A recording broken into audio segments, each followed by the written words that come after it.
Ladies and gentlemen, on behalf of the Institute of National Remembrance and Institute of History of the Jan Kochanowski University, I would like to welcome at the conference here in Kielce at the Przystanek Historia.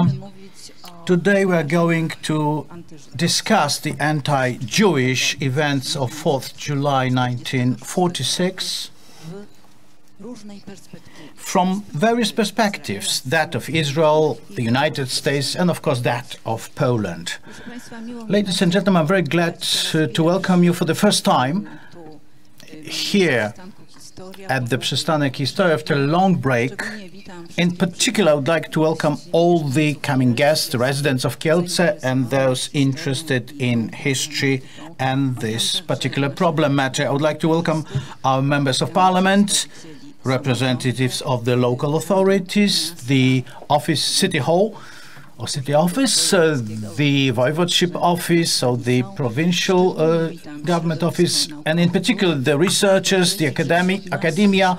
Among us we have also representatives and the chairman of Solidarność, the Solidarity. I'm mentioning this because the board of the region of Solidarity has been the first institution here in Kielce that since 1981 has cherished and nurtured the remembrance of those events. In particular, I owe my thanks to our presenters who have accepted our invitation. Today we are going to connect online with Israel, where I would like to welcome Professor Witold Mędykowski. Also, I would like to welcome Professor Jakub Tyszkiewicz of the History Faculty of the University of Wrocław. I would like to welcome our representatives here of the Delegate Office of IPN, Dr. Tomasz Domański and Mateusz Lisak.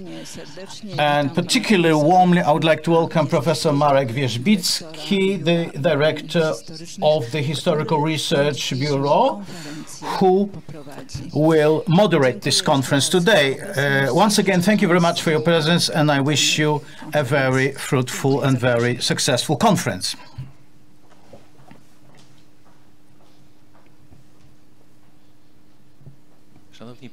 Ladies and gentlemen, I am exceptionally glad that I can moderate this conference on behalf of the Historical Research Bureau of the Institute of National Remembrance. Our bureau is the research or scientific unit of the IPN, and we research 20th century history of Poland in the European context, in particular the East European context. We do our best to research those events, those developments, those phenomena that are the most important for the 20th century history of Poland, in particular from the perspective of many wars, occupation, both Soviet and Nazi occupation, and their influence on enslavement and the fight for liberation. Poles have been fighting over 20th century. Polish-Jewish relations, one of the key topics the Institute of National Remembrance is dealing with. Very important topic, first of all, from the perspective of the multi-century joint life together of Poles and Jews in Poland, but also from the perspective of the history of 20th century that per se has been very difficult for Polish residents, Poles, Jews. On the other hand, was abandoned with all sorts of conflicts and controversies that until today are, well, controversial, are differently interpreted by different historians, different researchers, and then by reporters, journalists, or all kinds of participants to the public discourse. And this is why we would like to research such topics while talking about Polish-Jewish relations. One of the key ones is the pogrom of Kielce, the anti-Jewish one on 4th July 1946. Today's conference is a specific and interesting one because we want to look from an international perspective at the pogrom of Kielce. We would like to take a closer look to the response of the public opinion in the United States, in Israel, also in Poland. We would like to take a closer look to the foreign historical papers and how it discussed the problem, the topic. What picture of the pogrom is coming out of those publications from outside of Poland. And today we have 4 presenters in front of us. Our conference will look as follows. First they will have their presentations to be delivered, then there will be questions asked. I will ask you about more general issues or concerning the pogrom and Polish-Jewish relations, or also very specific issues related to the presentations. As Madam Director has mentioned, we have 4 presenters in front of us, very eminent guests. We have with us Professor Witold Mędykowski, who in fact was born in Lublin, even though he lives in Israel. He's an associate professor in history, also a political scientist. Currently he works at Yad Vashem Institute in Jerusalem, where he is the head of one of the archival units. Among other things, he has written about In the Shadow of Giants, anti-Jewish pogroms in the former Soviet occupation zone in the summer of 1941. Next one, Professor Jakub Tyszkiewicz. He works for University of Wrocław. He's from the Wrocław Research Academia. He specializes in the recent history, the modern history, and at the same time,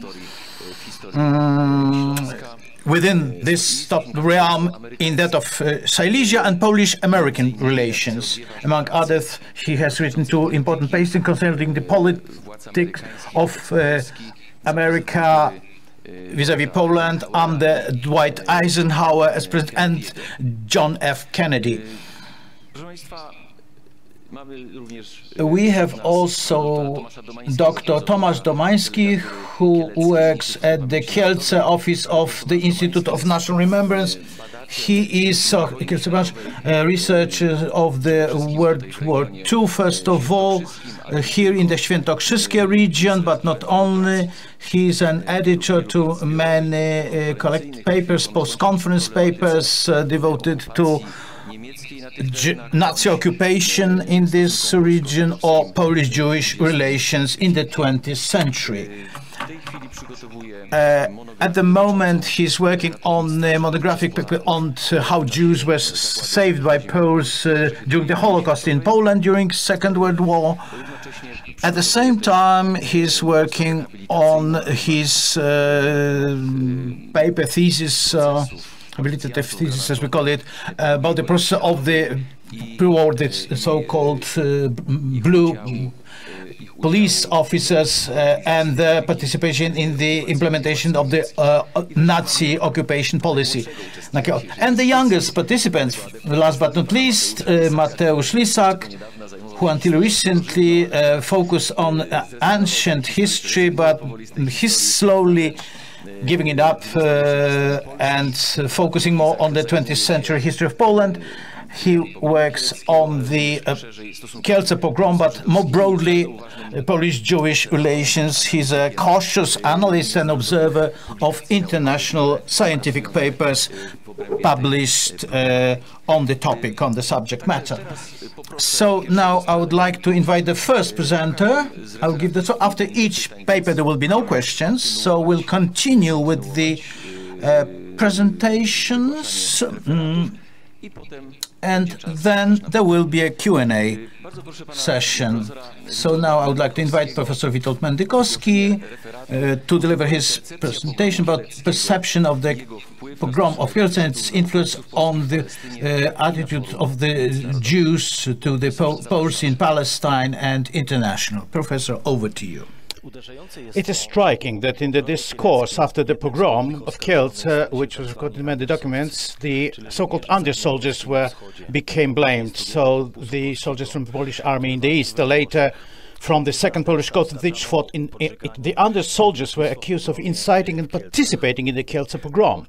The report of the US ambassador in Warsaw stated, in summing up the trial, the judge blamed the outbreak of unrest on landowners and capitalists who opposed land reform and the nationalization of industry. The summary made the suggestion that the underground and General Anders were fueling anti-Semitism in Poland. There are many more examples of that. General Anders was accused by the communist authorities, and not only of fascism, but also favoring Nazism and Nazism and many other hostile. And yet Anders was one of the more distinguished commanders fighting alongside British against Germany. The question should then be asked as why the communists in Poland did not call their opponents Matkoszcy or the Sosabowcy, and where did this fierce hatred of Anders come from? Maybe combining it with Nazism or fascism or National Socialism has some deeper roots. It seems absurd for many reasons. It was Anders who led a few thousand Jews from the USSR who were in the rank in the Polish army, but also their family members, and 719 Jewish orphans and their guardians. These children were separated from Anders' army in Tehran and assigned to the care of Jewish institutions. The arrival of Jewish children was an extraordinary thing. In the midst of the Holocaust, the greatest crime against Jews in the history of humanity, during a terrible war in which millions of people died, to the Eretz of Israel, Jewish orphans arrived, who were saved by Poles. However, these children were not called Anders' children, nor Polish children. They were called children of Tehran, as if they had come to Tehran from nowhere. They're called that because everyone wanted to have a success, especially the Jewish institutions in Palestine. So this success would not be complete if it belonged to someone else. But it was not only the children, family members who came to the Promised Land with Anders. Then Jewish institutions launched a strong propaganda campaign among Anders' soldiers to desert. Not all of them decided to desert. Some, like Menachem Begin, settled the matter honorably by asking to be released from the army. This was not easy, as exemption from the army meant illegal immigration to Palestine, fought by the British. So Menachem Begin was discharged from the Polish army, left his weapons and began underground activity in the underground Irgun, the Jewish military organization. In total, about 3,000 Jews deserted or left the ranks of the Polish army in Palestine.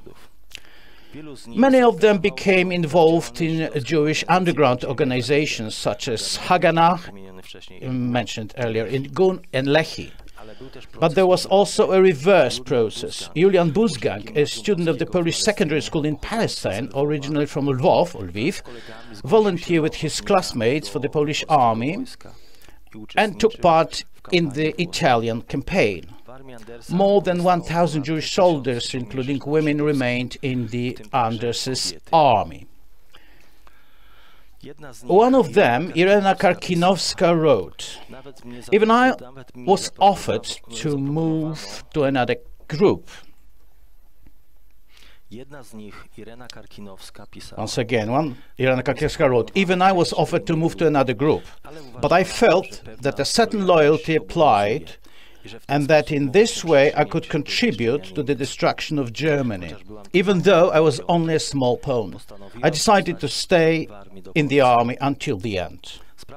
The matter of the Army's departure from the USSR and not accepting some Jewish candidates to the army started the process of defamation of General Anders. He was accused of anti-Semitism, as were many other Polish officers. However, Soviet agents, at least some of whom have been identified, also infiltrated Anders' army. They were tasked with tracking anti-Soviet activity, especially among the officers' corps. Of course, no one asked questions such as, if Stalin is so good, why did he not allow the Jews to emigrate from the USSR? Was this the only thing the Polish army was needed for? However, the answer is simple. Neither the British nor the Americans were interested in taking in Jewish refugees in 1942 or 1943. It was the Anders' army that proved to be one or the only channel for emigration to Palestine. There is another aspect that was important in the later period of Israel's struggle for independence. After the end of the Italian campaign, many of Anders' soldiers were left on leave and came to Palestine. In total, by the beginning of the Jewish-Arab struggle in Palestine in November 1947, there were at least 3,500 former soldiers of the Anders army in the ranks of the Jewish armed organizations, who accounted for about 1/3 of all the military-trained Jewish fighters, of whom there were about 10,000 at that time. To this should be added at least several hundred those who had undergone military courses in Andrzejów, organized by Betar in 1938. Hence, it can be estimated that between 30 and 40% of the military-trained fighters at the beginning of the struggle in Palestine underwent training in the Polish army. Among them were dozens of doctors and nurses who had gained experience of military medicine on the Italian front. The Jews in the Polish army also received training in many specialties that required hard military equipment, such as artillery, mortars, APCs, tanks, and telecommunications mechanics. They went through sapper training, tactics, shooting with various weapons, and drill, also in the mountain or desert.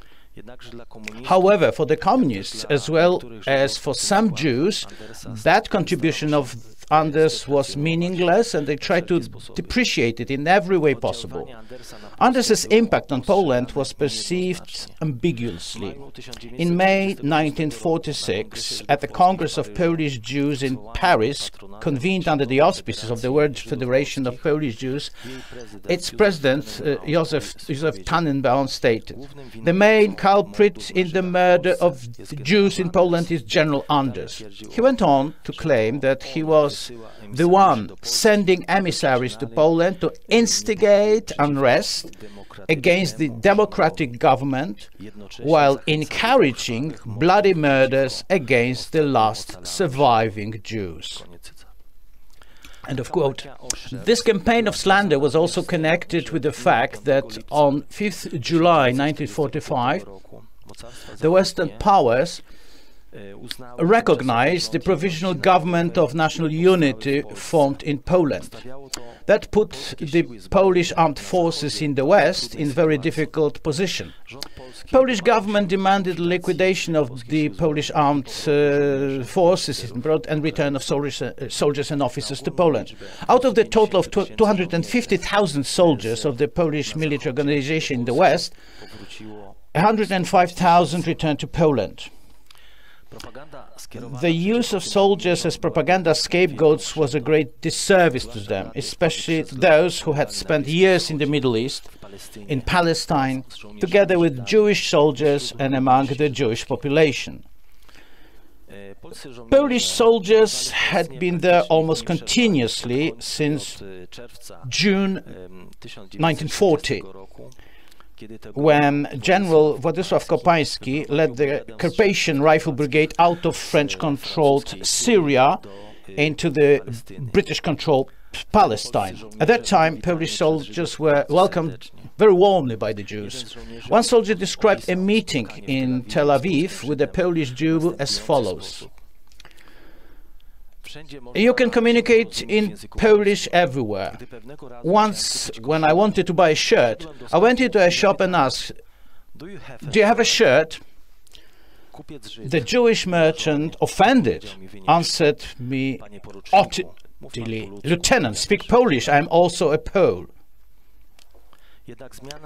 However, revisions coming in various organizations, most of the Jewish soldiers and activists were socialists, very close to the communist ideas. Revisionists of Jabotyński were a minority. Despite the lack of knowledge of relations in the USSR, for them, the land of the rats was a symbol of a new just society. And here I quote, "The true and up-to-date information provided by the Jewish soldiers of the Polish army seemed to the people of Yishuv, and especially to the left-wing kibbutzniks, to be inventions designed to denigrate the communist country and to spread anti-Soviet propaganda." The arguments of Jewish soldiers who in the past had been activists of movements such as Hashomer Hakar, Hatzair, Poale and others were of no use. Arguments and heated discussions about this took place in the kibbutzim receiving soldiers who had abandoned the Polish army. The end of quote. Meeting the Jews, the inhabitants of Eretz Israel, was very difficult for the soldiers of the Arden's army. Eretz Israel was ruled by a different elite. Local politicians who had lived there for a long time, usually socialists, complacent in themselves and their own power. Here they were ruled by 20-something boys from Palmach, looking with contempt at the soldiers covered in dust and burned with the desert sun. This is also why the Jewish soldiers in Anders's army never became an elite. And in the War of Independence, the chief of staff became 20-year-old Igal alone. Visits to kibbutzim did not always end in a good atmosphere, especially when political issues were raised. These people in the kibbutzim were infatuated with the red tyrant called the father of nations and the son of the world. These people refused to accept that Stalin had transformed Soviet Russia into the largest prison in the world, where some 20 million people were imprisoned and many of them sent to labor camps. After the Polish Second Corps left Palestine, there was still a large community of Polish non-Jewish refugees who had been thrown into exile. A certain group of Poles in Palestine cooperated with Jewish organizations. One of the most distinguished was the so-called Princes of Irgun, Teresa Lipkowska, and Witold Mędykowski, Consul General of the Republic of Poland in Jerusalem in the years 1937-1940. However, Polish community abroad found itself at the crossroads at the end of the war. Both civilians and soldiers faced the choice to go back home or to build new life in exile. However, Poles in Palestine found themselves in a quagmire. Civil war was approaching, opportunities for integration were very limited, and it was becoming increasingly more difficult to remain in Palestine. Together with the recognition of the provisional government in Poland, British authorities rushed to hand over Polish consulates and Polish property in Palestine, including Polish school in Karem, to the communist authorities. These in turn began intensive efforts to establish friendly relations with the Jews, especially with the communists and socialists.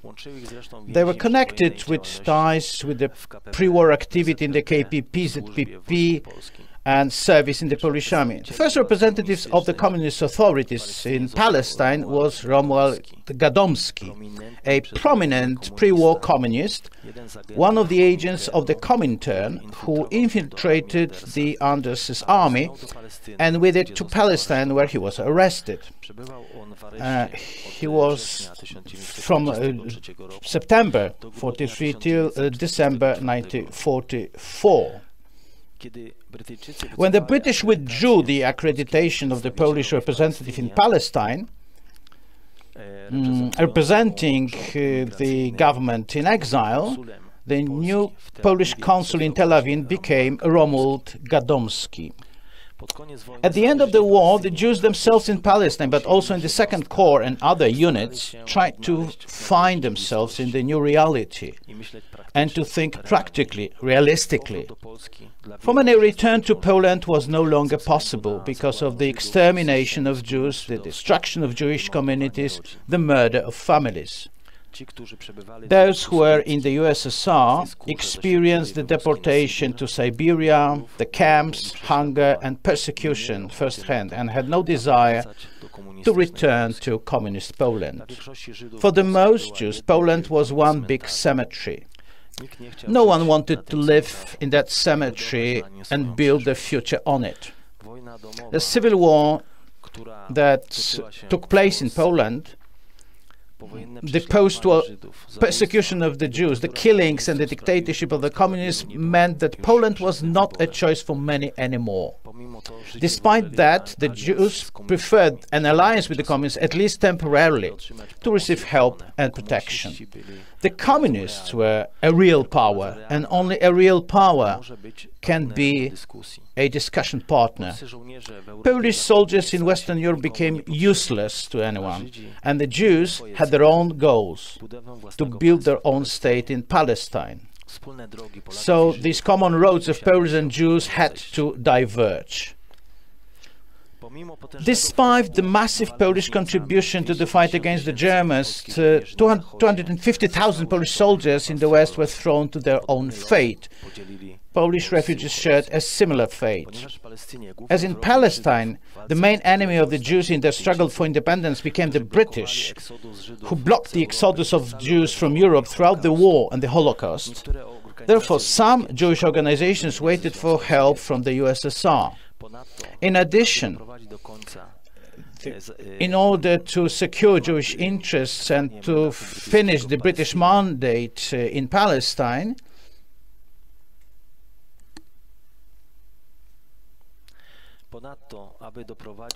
in addition to end the British mandate in Palestine, it was still necessary to secure the support of the so-called Slav bloc at the United Nations. Thanks to that communist government, it also was gaining a lot of sympathy and positive opinions among Jews. The Polish government in London had become passé. The Soviet bridgehead in Palestine was also made possible by having a network of 100 agents and sympathizers in Palestine. And such contacts were sought not only by communists, but also by Lehi militants, in other words, fighters for the freedom of Israel. This organization broke away from Irgun in 1940 and was a conglomerate of activists with different political views, from communists to nationalists. Even before his death in 1942, Lehi leader Yair Stern sought collaboration with the Germans against the British. After the end of the war, they sought support and contacts with the USSR, and some of the activists of these organizations were undoubtedly Soviet agents. In general, it can be said that the pogrom in Kielce did not find wider coverage in the Palestinian press. Certainly, it was not given the same importance as in Poland. The Jewish community in Palestine was preoccupied with its own problems, and it was only with the passing of time that it was written about more. They were also aware of the internal conflict in Poland and the struggle for power. However, on 22nd July 1946, there was an explosion at the King David Hotel in Jerusalem. The south wing of the King David Hotel housed the British administration in Palestine. The attack killed 91 people of various nationalities. The Irgun, under the leadership of Menachem Begin, was responsible for the attack. Among the fatalities, there were 17 Jews. The event shook the Jewish community of Palestine and deepened internal divisions. At the same time, the British authorities even further tightened the security measures. The pogrom in Kielce was for many Jews the signal for an accelerated escape from Poland by all possible means. That exodus took the route of illegal emigration to Palestine. For many, ending in Cyprus, where the British authorities deported the illegal immigrants, placing them in camps. However, the pressure exerted by Jewish refugees, especially in the American occupation zone in Germany, required a solution to the displaced persons problem. In principle, such a solution was to be the division of Palestine into two states, the Arab and the Jewish one. The UN vote took place on 29 November 1947. While the British mandate was to end on 15th May 1948. However, already in November, the fighting broke out between Jews and Arabs, and the civil war continued under the British authorities left Palestine. After that, no one guarded the borders of the former British mandate, which on the one hand enabled the supply of weapons and ammunition to the Jews, and on the other hand, military contingents from Jordan, Egypt and Syria and Iraq and Lebanon could enter Palestine. The Poles in Palestine found themselves in a trap. On 26 February 1948, in Sheikh Badr, now Givat Ram, in Jerusalem, the former Polish consul Witold Mędykowski was murdered, and the journalist Stefan Arnold. The murder was carried out by Israeli group Lehi. Mędykowski and Arnold were charged with espionage and collaboration with the Arabs. According to Israeli historians, the murder was communist-inspired, as both men killed were staunch anti-communists. The murder of Mędykowski found a wide response among Poles in Palestine, who after that event ceased to feel safe and began a mass movement from the Jewish to Arab districts, and then they began to leave Israel. The events of 1945-48 changed the mutual Polish-Jewish relations to a large extent. On the one hand, internal conflict, power struggles, murders and pogroms against Jews in Poland caused a mass exodus of survivors and repatriates towards Israel and other countries. In turn, Polish soldiers in the Middle East, whose presence and achievements were so important, became expendable and not needed by anyone. Unlike the Jews, they could not return to their homeland, because that homeland no longer existed, or it was different and far from home. But there was also an end to the multi-thousand well-organized Polish community in Palestine, which had its own institutions, scouting organization, primary schools, gymnasia, junta schools, secondary schools, publishing houses and cultural life. The Holy Land was not their destiny. There was also a division between the Poles and the Jews, which became greater over time. The new Stalinist Poland was only a temporary home for the Jews, whose successive waves emigrated, and the largest of them in 1967-1968, when after the Six-Day War, Jaruzelski and Mocha carried out purges in the army and militia, and Gomułka did the rest. So the myth of the communists as protectors of the Jews also collapsed at that time. However, Poles as a nation are still suffering the consequences of communist propaganda and collective responsibility. Despite many attempts, there is still much grief, a sense of injustice, bitterness, pain, resentment or hatred. The Kielce pogrom was one of many events in this mosaic that shaped the mutual post-war relations, and a human tragedy was used for propaganda and political purposes. Thank you very much for your attention. Distinguished ladies and gentlemen, now we will ask Professor Dr.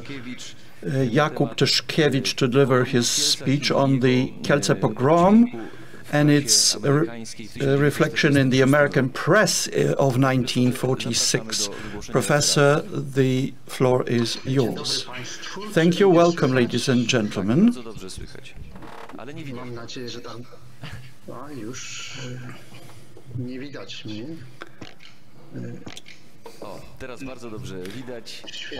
You're audible and visible. So welcome again. Thank you for the invitation to this specific session. No doubt valuable and important. I will focus in my intervention on the voices of American press, including New York Times, the Washington Post, Los Angeles Times, and the Chicago Tribune. Their reception of the Kielce pogrom. These dailies, which have had distribution beyond their localities, have committed most of their space to this topic. Clearly, this was New York Times was in lead of this, and I will focus on the main messages delivered through those periodicals, and I will leave the reception for the more open discussion when we have time for that.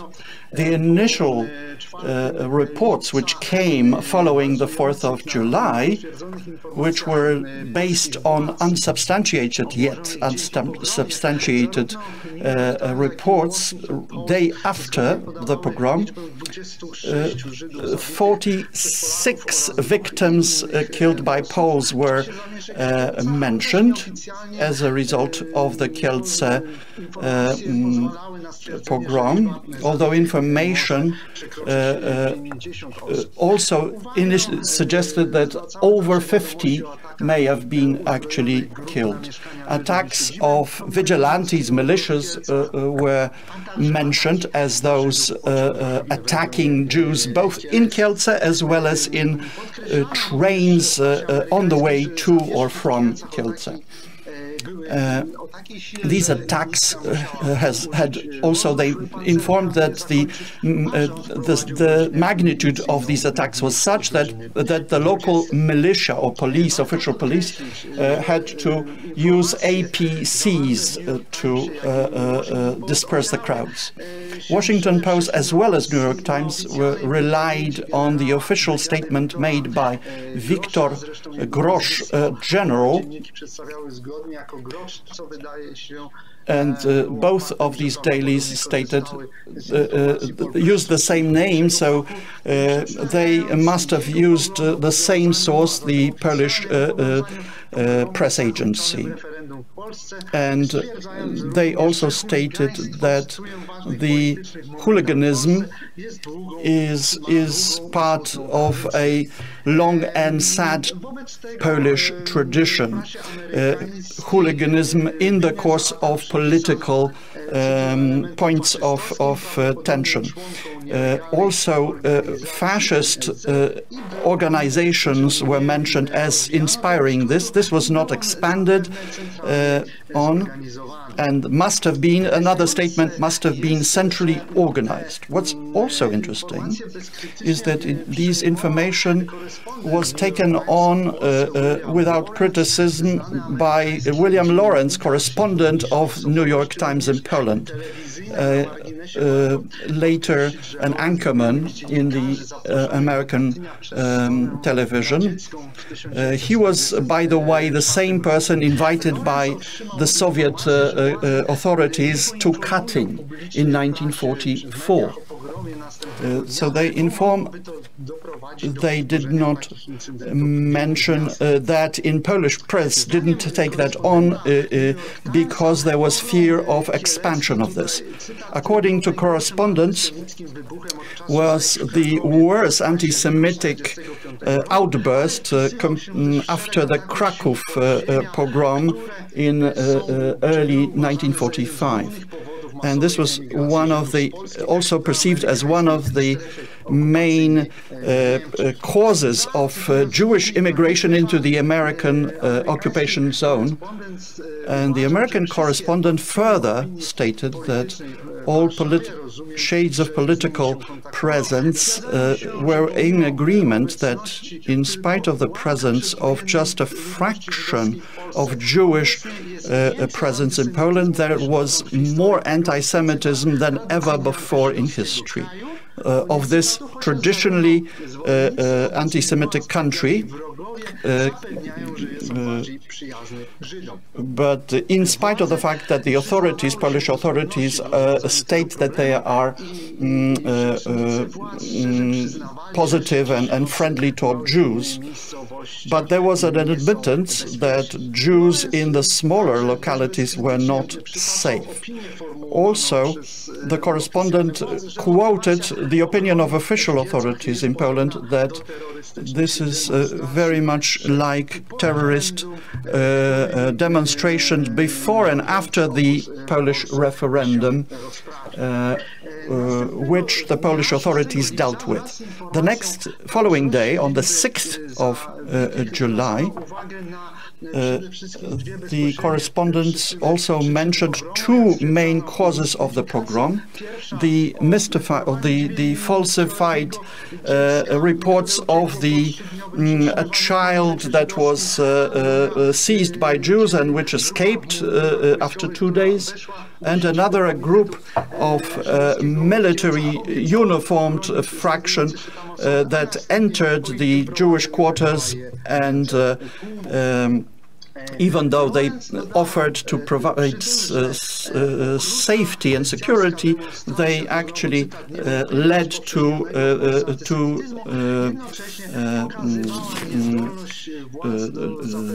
attack. And also there was mention in the reports that the communist authorities were unable to provide security and safety to its citizens 200 kilometers away from the center, from Warsaw. Later, in those 2 days later, mentioned that over 40 were killed and another group was maimed or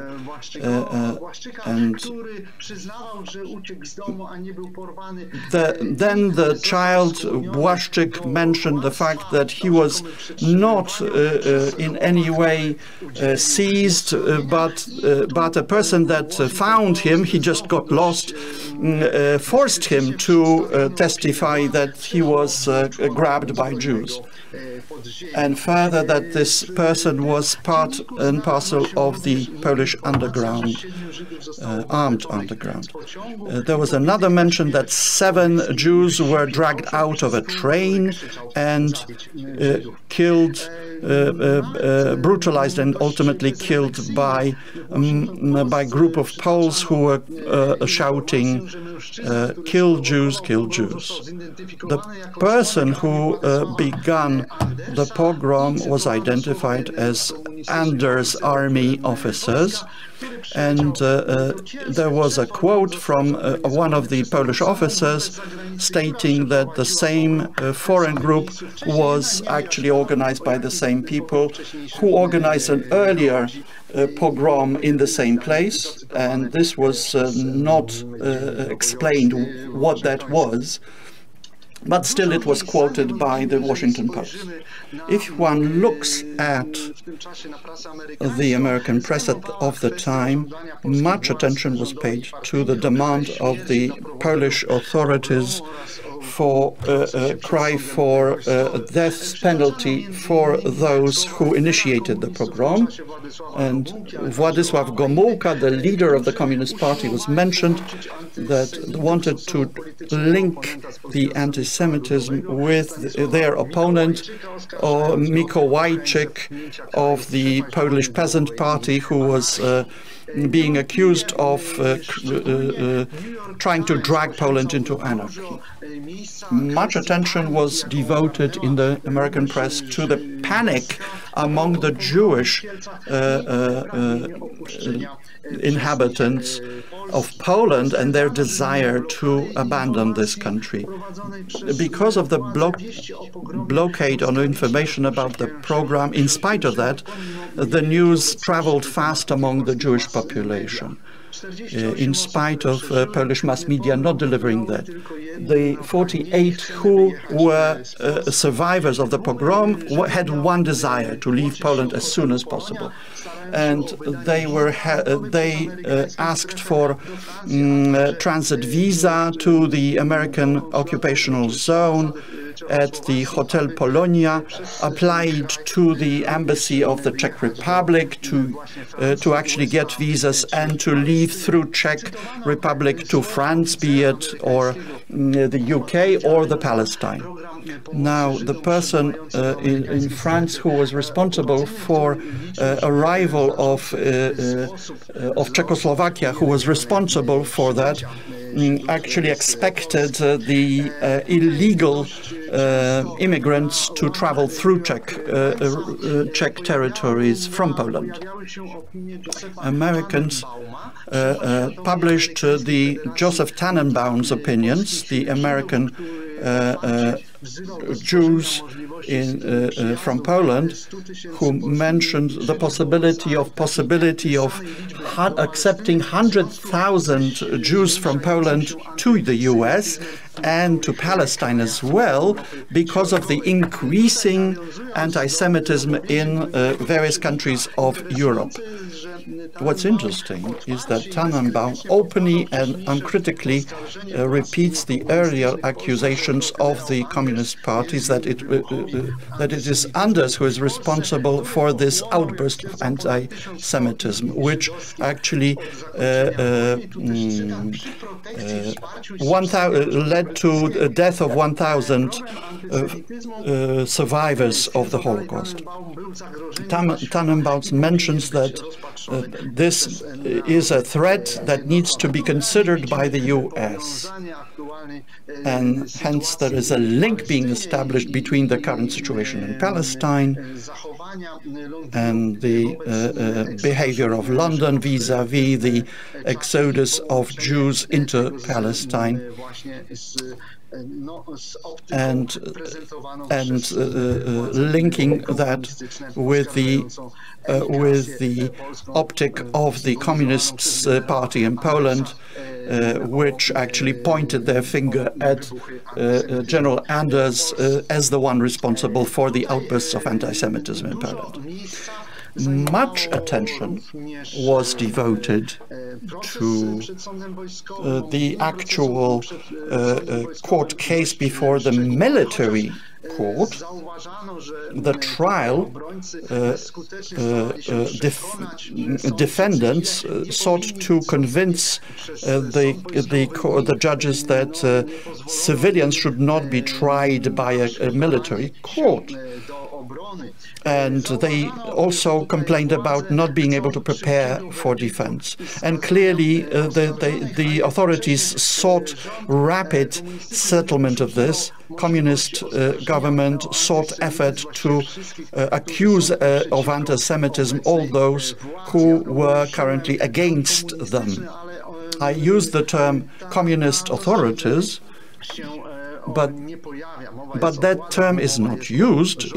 They just mention the government or the authorities, they never use the qualifier communist in those press reports. New York Times also mentions that the trial is one unique case of Polish history where those participants in pogrom were tried and convicted, and some of them capital punishment. Many of the crowd in Kielce were, or it was, what was also mentioned was that it was surprising that this was just as surprising as if you would try a mob that went for lynching blacks in the American South. And clearly everyone was trying to collect political capital on the pogrom. And of course there was a further accusation that Catholic Church or the government in exile in London were not sufficiently against or condemning of this effect. And of course, the assessment of the situation undertaken by the primate Hlond was quoted. He said that this was a result of the presence of Jews in the central government, implementing a type of government that most of Poles or majority of Poles did not wish to accept. And again, there was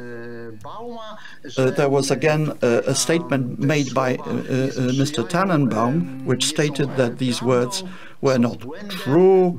This was an error, because in pre-war Poland, Jews were never admitted to positions of power, and Primate's criticisms came from the American Jewish Conference as well, that they actually did not calm down the situation in Poland, which should be the objective of any spiritual leader, but also a Methodist Federation of US demanded that Truman should cut diplomatic ties with the Vatican, which weren't there officially anyways, because they accuse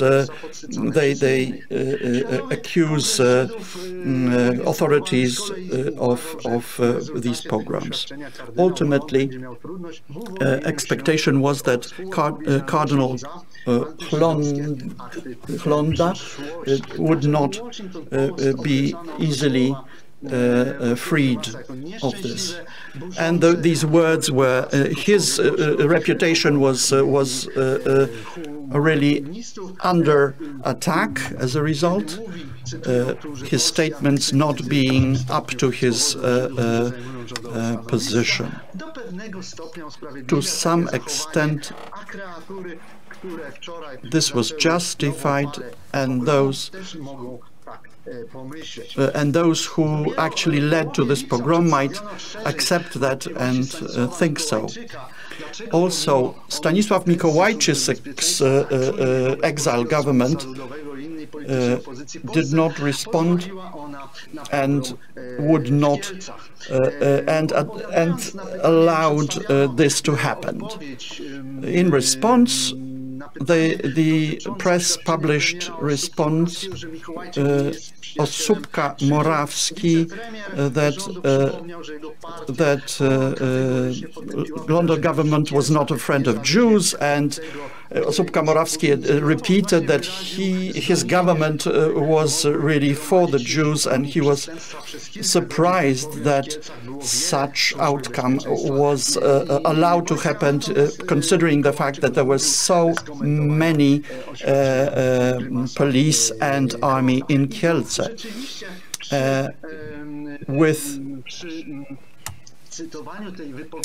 When this statement was being quoted, Mikołajczyk's statement was being quoted, New York Times also mentioned an opinion that all neutral observers present in Kielce admitted that the securities and army did not respond effectively with appropriate force against the mob. In a country where shooting to disperse crowds was a daily practice, this was not used, even when it was clear that Jews were being murdered. Another point was that there was a massive anti-Catholic effort, which, according to the New York Times commentator, that may have been an advance against the Catholic Church, particularly to grab its property, particularly in the agricultural reform in Poland. There were primarily negative opinions, to the extent that this pogrom was indeed a shock to the world, but not to Poland, in a country in which anti-Semitism was deeply ingrained, and many Poles admitted to this openly. And they quoted more than 10, or they stated that more than 10 intelligent Poles stated to the correspondents that at least in one thing Hitler was right, that he wanted to annihilate the Jews. We need to admit that the American press, with this very extreme division, political divisions, neutrality could not be relied on. That anti-Semitism was used in political battling against the current communist government. They also mentioned that the government sought to ascribe anti-Semitism to the underground, including the government in exile in London, Mikołajczyk's government. Conclusions. The situation at that time was assessed by the Washington Post, whereas in that case they also saw the dichotomy, but underscored the fact that Poland is facing a period of chaos and anarchy, and expectation that it might lead to civil war. American press of the period provided mostly quotations from statements, official statements by the communist authorities. And no doubt the press responded negatively to primate Hlond, relating to the Kielce pogrom, and both the pogrom and other statements to that were used to underscore Polish anti-Semitism, its presence in the Polish history, earlier, before the Second World War, and these opinions were taken up in public discussion, formulated primarily by Washington Post, but I will have opportunity to speak about that in the course of our discussion. Thank you very much. Professor, thank you very much for your interesting presentation. We can already see that the media message about the pogrom of Kielce of 1946 depended on very many factors, and unfortunately these media accounts often did not reflect the actual status of things and did not present the voice of all the parties to the controversy, although it was differentiated in a democratic country such as the United States. And now I'd like to invite Mr. Mateusz Lisak with his presentation. He will tell us about the image of the Kielce pogrom in the light of selected foreign language literature. Mateusz, over to you. Can you hear me?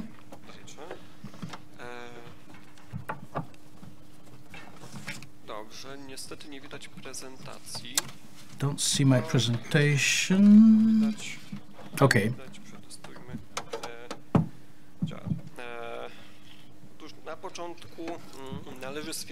First of all, we have to say that the basic difference between the perspective of Polish scientific and not scientific is and others is that in Poland you treat the pogrom in Kielce as a phenomenon, as an event per se, or individual, and it's research in this way, although while abroad the pogrom is treated as a part of a process in the continuity of Polish anti-Semitism, violence against the Jews in Poland, or as a separate topic and treatment of the pogrom, or the end of the history of Polish Jews in Poland.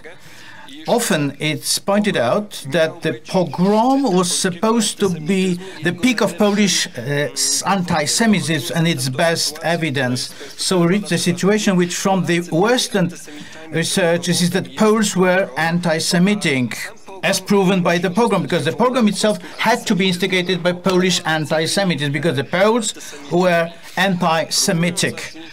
While trying to get more in-depth into the reasons or causes of the pogrom, abroad most often they quote things such as, first of all, the Poles were anti-Semitic, then that the Poles believed in the myth of Judeo-communism and believed that myth of the Jewish word conspiracy. They believed in the myth that the Jews were wealthy. It was to stem also from the increasing nationalism among Poles and their fear about recapturing the restitution of the Jewish property, and that the Jews would be promoted socially, and the fear against the Jews who were to come from the Soviet Union. First of all, the myth about the ritual murders. Only as a secondary, they presented the general reasons not pertaining to the Jews themselves. Often social and economic condition in Poland, so the brutal murders, criminalization of society after the war, and first of all, forcefully introduce new political system and terror, ever-present terror.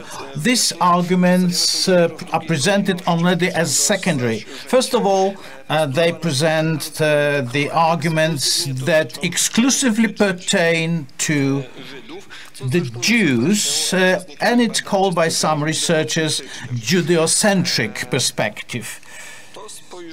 And this perspective was noticed by foreign researchers, foreign scientists, who point out that it results that it's those who deal with the Jewish specialists on the minority deal with all these things, because the minority research is research by the specialist in it. It's great empiric work, but from the perspective of the researcher, always the anything that occurs to it is exceptional, and that makes it more difficult to further the research. And Diane Blattman points out that in the case of research on anti-Jewish violence, it is even more clear because it pertains to the Jews, and he suggests that we have to perceive the relations without the Holocaust as a perspective. At the same time, he says that if we take into account murders by the Poles or Ukrainians or others in a specific time and place and against specific background, all of a sudden you find out the Holocaust as such, as a way to an anti-Semitism is dethroned as the main axis of interpretation. So the murders of Jews could be just murders like any others. Yet another problem pops up, that if we want to make it objective as much as possible, if we look at the anti-Jewish violence, maybe then we do not take away this exceptional feeling of exceptional from this suffering of nature. It's worthwhile to point out that from the perspective of Polish researchers, the Kielce pogrom is not a particularly important event in the post-war history of Poland. It's one of important events, but first of all, they point out the terror and the new communist system, Second World War, social, economic and political condition. While Polish-Jewish relations in the context of history are not the first, as well as the pogrom. While from the perspective of the foreign researchers who deal with Polish-Jewish relations or anti-Semitism or violence against Jews, the pogrom is much more important. And here you can quote two specific examples where they try to compare the pogrom of Kielce abroad in the literature to some other murders. The first one is already mentioned earlier in other presentations, the bomb attack in King David Hotel of 22nd July 1946, in which more than 90 people were killed by the Jewish Irgun organization. The second case cited is the Dutch just seen massacre in 1948, 9th of April, where again representatives of Jewish Irgun and Lecce organizations murdered Arab civilians. The number of victims is estimated at between 100 to over 250 people.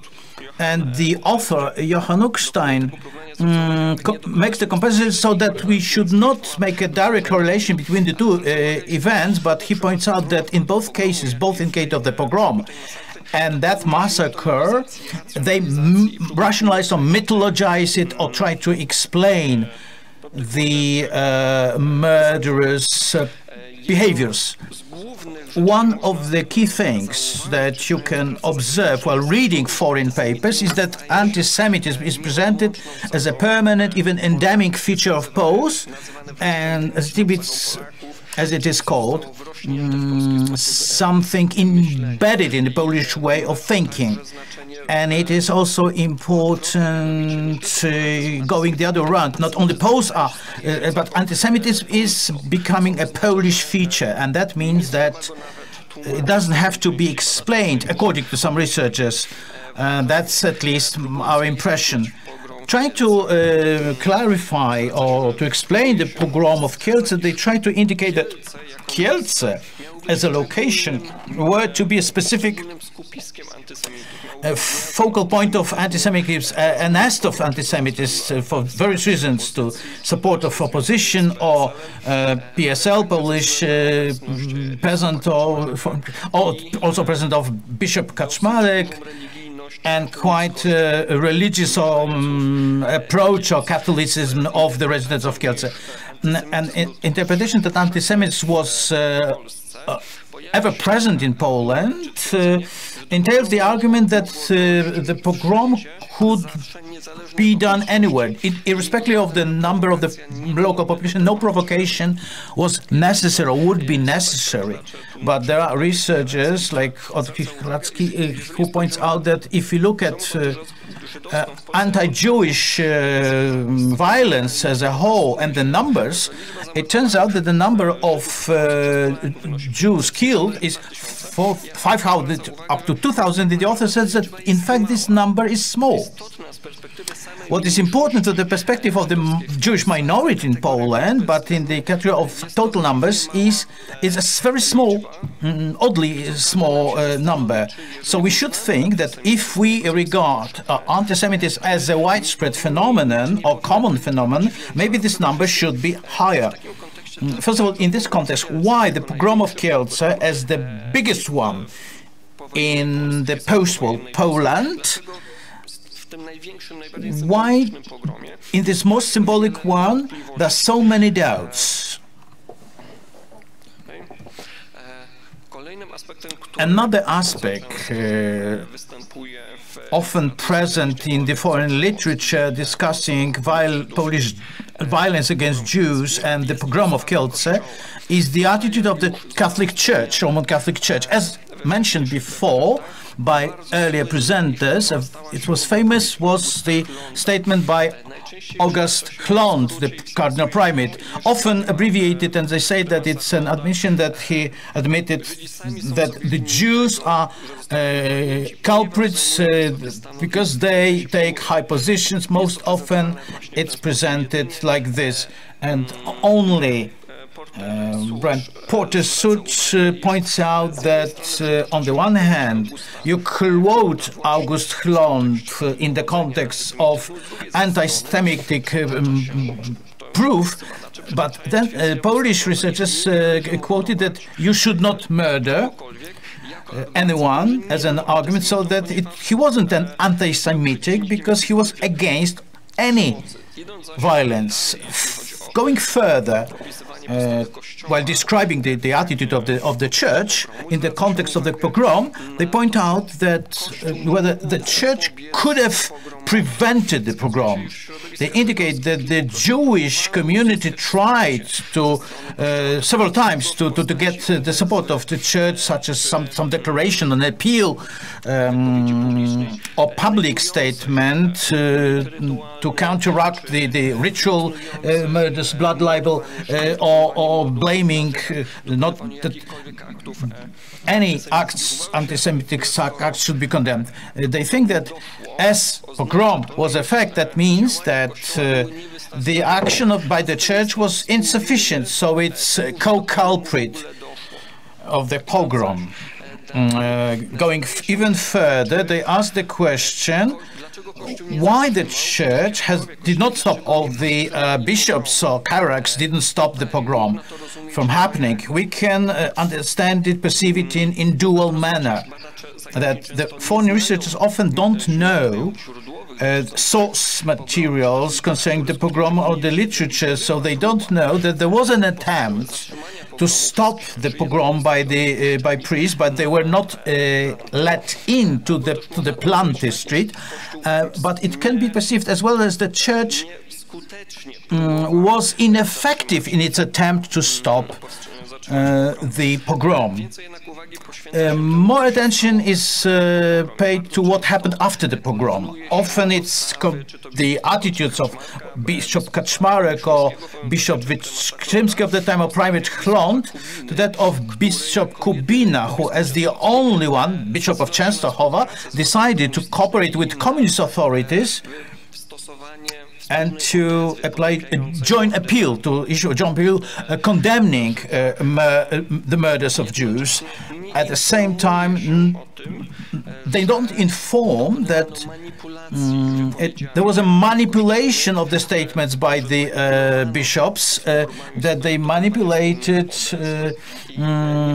these appeals, and it's not mentioned that the church was also under repressions. It was persecuted, and often that the church during that time and the communists were strategic allies with the common goal to regain or to restitute assets in the so-called regained territories, Western Poland.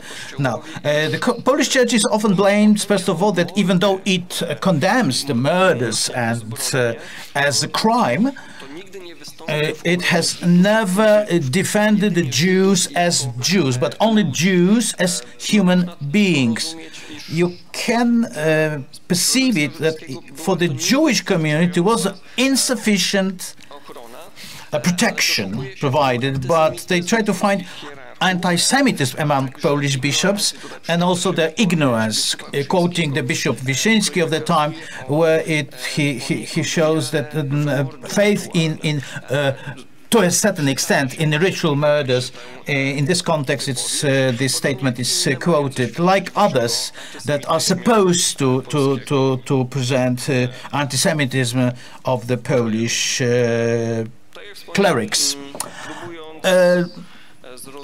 Trying to understand why the Church did not defend the Jews as Jews. Often is the most of course that Polish clergy, Polish priests were anti-Semitic. Asking the question whether the Church, in such a case, is responsible for the pogrom or is co-responsible for the pogrom. If that's the case, to what extent then? Some researchers point out that the Church could not treat Jews exceptionally, but had to defend them as people, not as Jews, due to the fact that it could have diminished its popularity. And it's also a proof of anti-Semitism by the Polish Catholic Church in Poland. Although they point out that in fact the Jews, from the Church's perspective, were not an important issue, especially under the realities, social and economic and political realities of the time. What is very interesting is a statement by Michael Fleming, who points out that if we think that the Church is responsible for the pogrom because it was passive or was not effective enough in its actions, but at the same time condemned anti-Semitism, then you should ascribe similar responsibility to the American and British position, which condemned violence of any kind, especially in relation to the German minority, but they helped the plans of the Soviets to make Poland a mono-ethnic country. What is also very clearly visible in the foreign research is not getting into the details concerning the pogroms. As I said earlier, if we decide that anti-Semitic is a imminent Polish feature and that it's widespread or common, then detailed research from the perspective of foreign researchers seems unnecessary. So out of foreign papers that I've read, often they don't say where Henrik was in those days in July, although it's of kiss. When they quote any proposal, what happened, they quote only the version that about the Henryk Błaszczyk's travel, but they don't describe the doubts concerning that theory. After the pogrom, they don't pay attention to how selective were the arrests of people related to pogrom. Then they don't mention that Henryk for 6 months was in prison for unknown reasons, but most often they point out that the court, the trial after the pogrom, but they don't demonstrate it as a mock trial, but not showing the doubts concerning the trial. On the contrary, most often they present it as an example of effective fight against anti-Semitism. So this trial is to be the evidence that the communist authorities will not tolerate anti-Semitism, and they are determined to eradicate any anti-Jewish activity and to punish. The biggest error in relation to the detailed, I think, research is that there's no conclusion as to the number of victims. They quote numbers from 37 to 47 Jews, while some of the authors indicate not only Jews, but victims, not only Jews. It's important to the extent that only one author I found mentioned that in the pogrom also Poles were killed. That demonstrates the perception of foreign researchers who are focusing almost only on the experiences of the Jews. Another often quoted motive in the context of the pogrom of Kielce is the position that the communist authority of Polish government was too weak in 1946 to be able to effectively counteract the mob, to be able to fight effectively anti-Semitism. In this particular case, they tried to even justify the communist government that society in Poland, as by definition anti-Semitic, could have not supported the authority that would have supported the Jews. So they think that as communists they could not be supported. They could have been had the Poles not been anti-Semitic. They also indicate not insufficient number of troops, weakness of not only the government but the repression, and also they don't mention how effective the communists of 30th of June 1946 in the context of the references. So the Soviet troops disappear from the research almost entirely. Now, a few words. A very important theme related to the pogrom is that foreign researchers had very limited access to source material. First of all, were official sources, so the communist material. Second, the Jews themselves. So, as the majority of them left Poland until 1947, roughly speaking, they had no opportunity to see the compromise of the communist system, and that in fact that system treated the Jewish issues instrumentally. So those who had left still remembered or had friendly feelings towards the communist regime that had protected them in a way and supported them. The sources and research based on that those sources could be carried out for several dozen years without any participation of Polish researchers, due to the fact that in Poland there was a communist regime prevailing, so governing. So for several dozen years, the Jewish perspective became not the Jewish one, but a paradigm. The current status of the knowledge globally. After the fall of communism, an attempt to include the perspective not as it functioned in the West clashes with natural barrier, because it's new, it's different, and they think that the pogrom or Polish-Jewish relations not been discussed sufficiently. So the Polish perspective to this issue is in a way, to a certain extent, backwarded, less critical, not the same quality, in other words. So, all right, thank you very much for your attention. Thank you. Thank you to Mr. Mateusz Lisak for this interesting intervention, which tells us that the vision of pogrom created by the communist authorities abroad is in many ways different from what we perceive in Poland, by the Polish academia in particular. And so it is reflected in foreign research. And this, in a sense, creates a space for further discussion for foreign researchers, so that we can enrich our mutual visions of the Polish-Jewish relations and the pogrom itself, so that we can seek the truth about the topic. Hence, we hope that this could create an opportunity for us all. I will now ask Dr. Domański to present to us the events of July 4th of July in 1946 in the most recent Polish literature.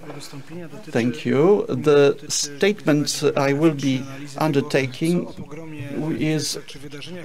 will be an analysis of what was written about the event over the past number of years in Poland.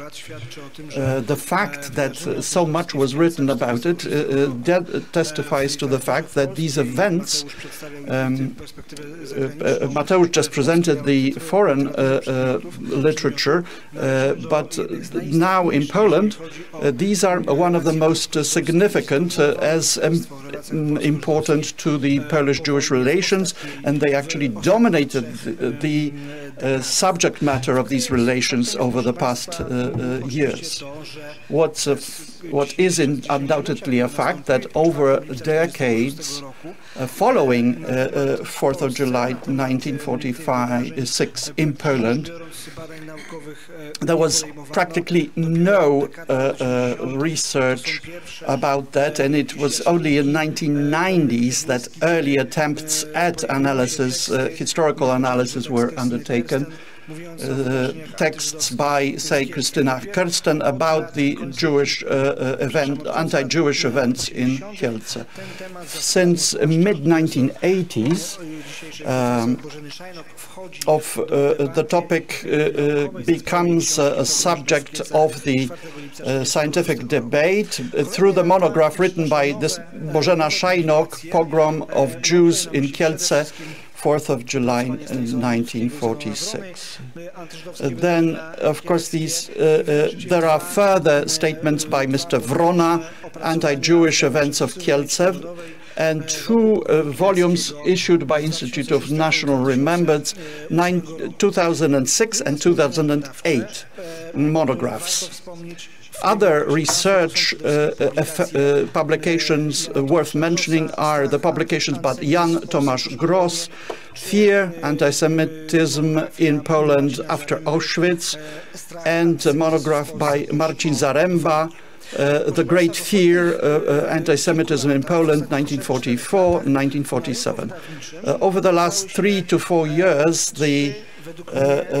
we've had 3 most important publications referring to the topic. One, monographs as well as self-standing research. I will refer to these some later.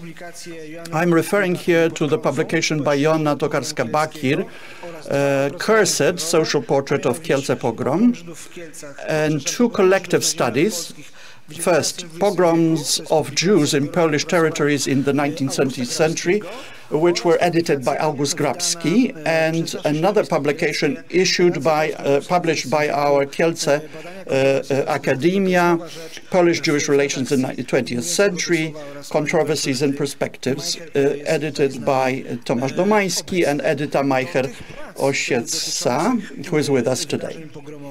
Among those disputes about Kielce Program, we also had polemics, recent polemics. And most recently, we had 2 such polemics undertaken. Firstly, one between Joanna Tokarska-Bakir, the author of The Cursed, and Bożena Szajnok.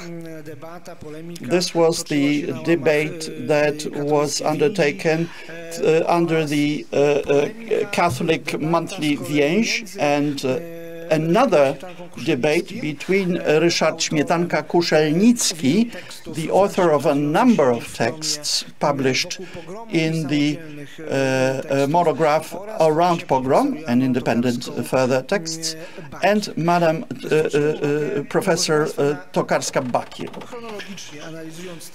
Let us look at these chronologically, and if we do so, we will note that volume 4 of Jews Pogroms of Jews in 19th and 20th century, about 1/4 of these texts had Kielce Pogrom in their title, and another 3 mentioned them significantly, and they were and further also mention the pogrom and of Kielce.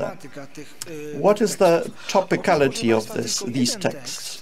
Well, only one of those texts actually researches the course of events and reasons, and I'm referring to the text by Bożena Szajnok,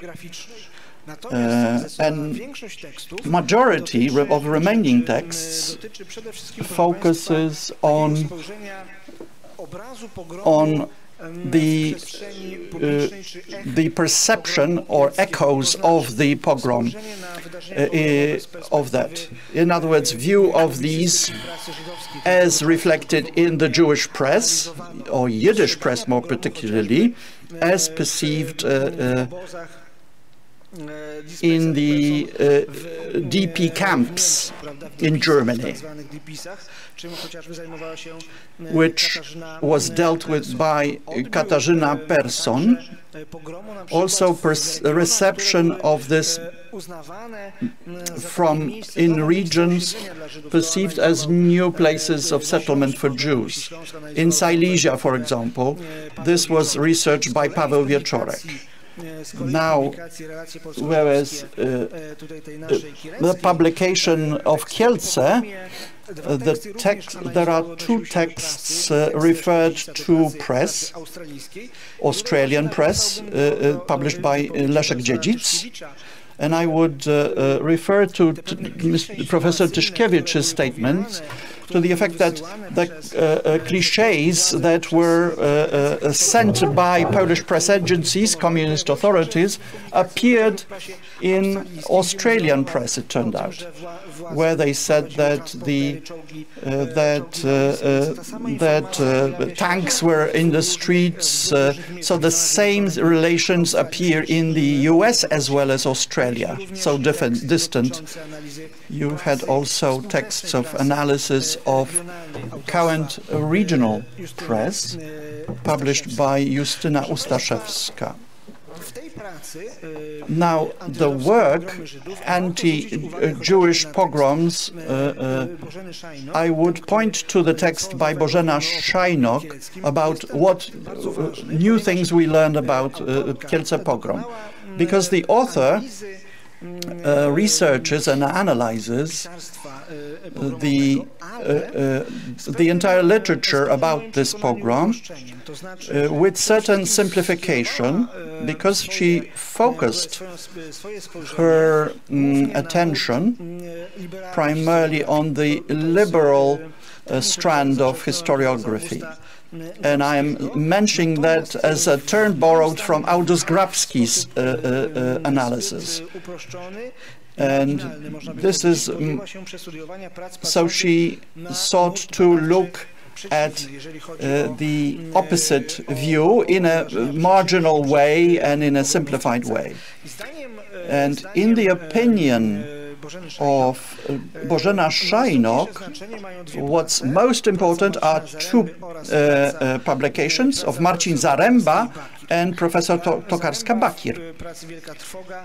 Zaremba, The Great Fear, mentioned the participation of militia and army and the blood libel, whereas Professor Tokarska-Bakir undertakes other themes that I will refer to later. What's also important is that Professor Szajnok also refers to the theory of provocation in her article. And I believe that Szajnok's text is important to the extent that she is an important researcher or publishing on these topics, and she accepts as sure that the decision to forego further investigations undertaken by Falkiewicz, the prosecutor, and she says, Błaszczyk disappeared, and then his kidnapping, this thought-up kidnapping, false kidnapping, then led to pogrom. In my conclusion, Professor Szajnok undervalued the conclusions and suggestions which were formulated by Dr. Śmietanko-Kuszowicki, as published in the Kraków Arkan Publishers, in an art. And Śmietanka-Kuszelnicki particularly refers with criticism to this investigation foregoing, and he seeks to understand or interpret this toward provocation of certain elements and events of the pogrom.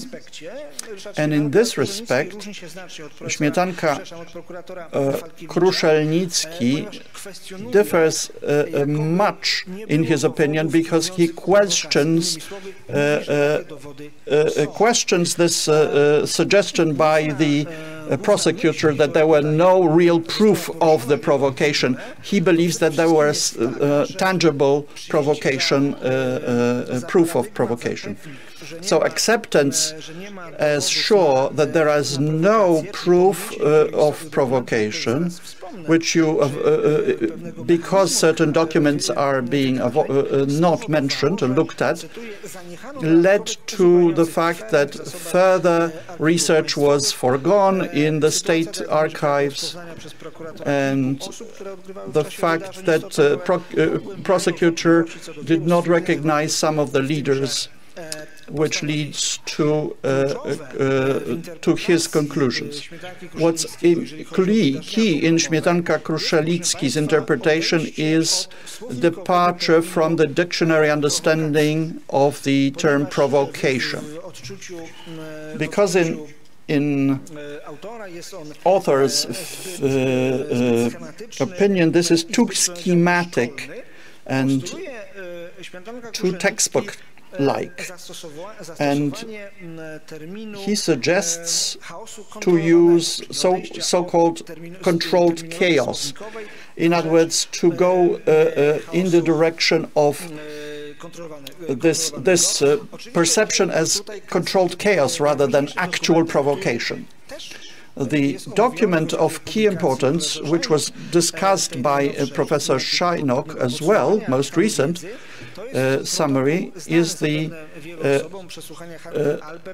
Halka Albert's report of her interrogation, who said that the military men enter into the location and then take those uniforms and then shoot into the crowd, which escalates the events. Atmosphere in the mob becomes even more fiery, adds fire to the atmosphere in the crowd.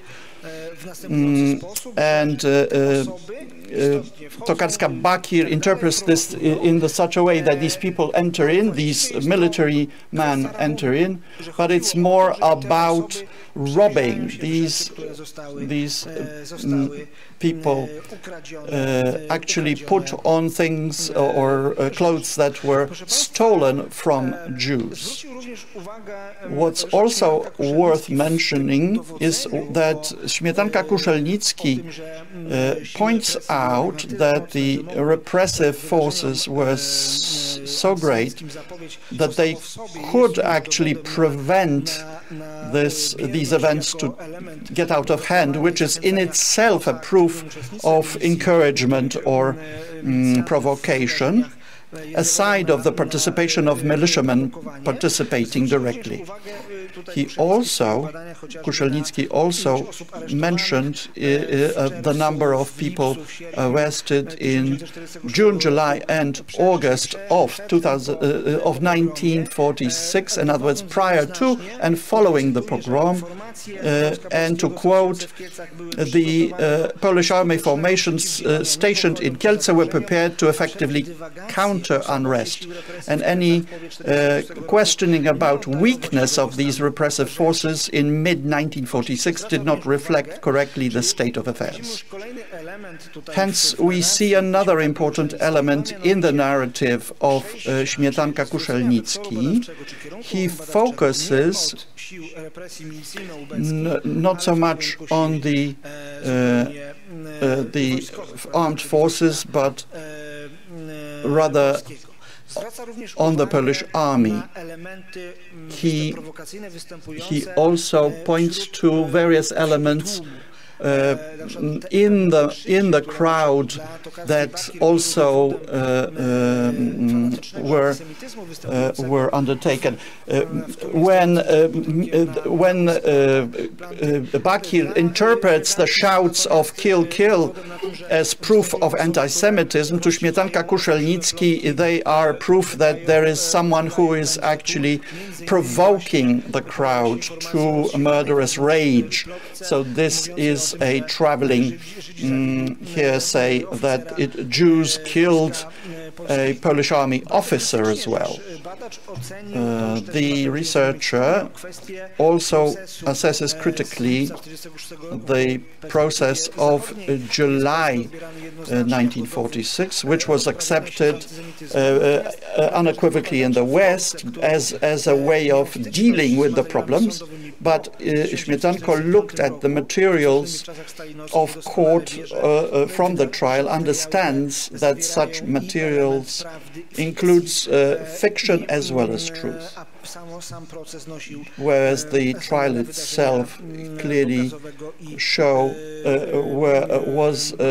had hallmarks of a show trial.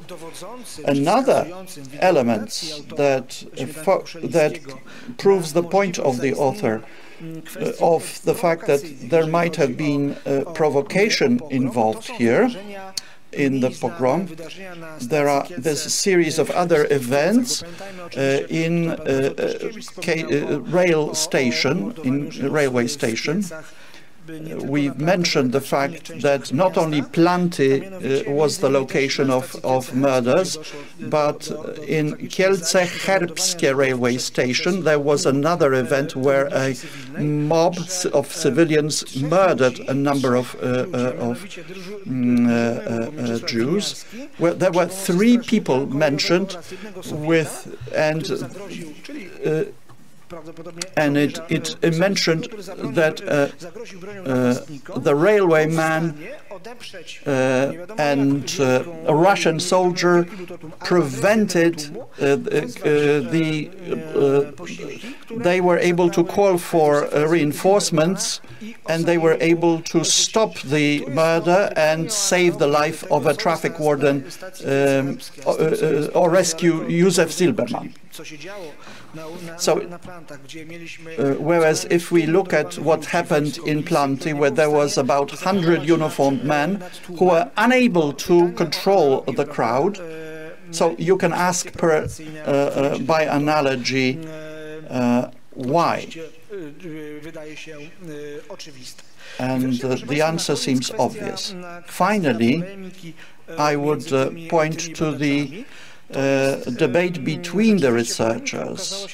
Well, this discussion was published by Polish Jewish Studies magazine.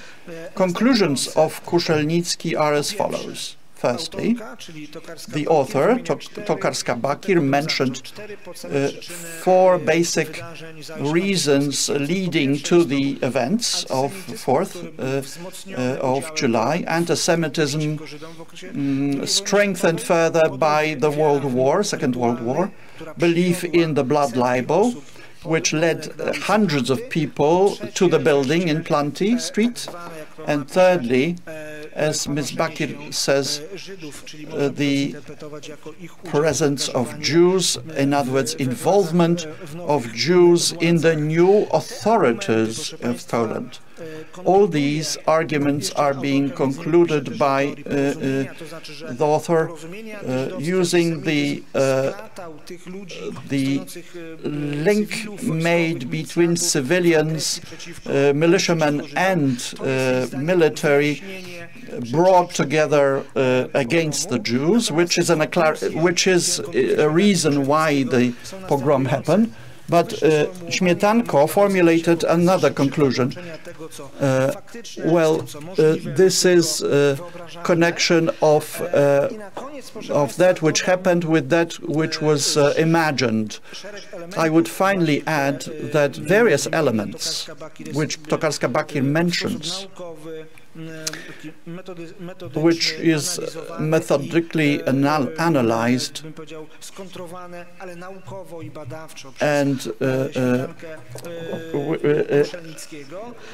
researched and countered by Śmietanka-Kuszelnicki, goes against the grain of generalizations and presentation of major narratives and large-scale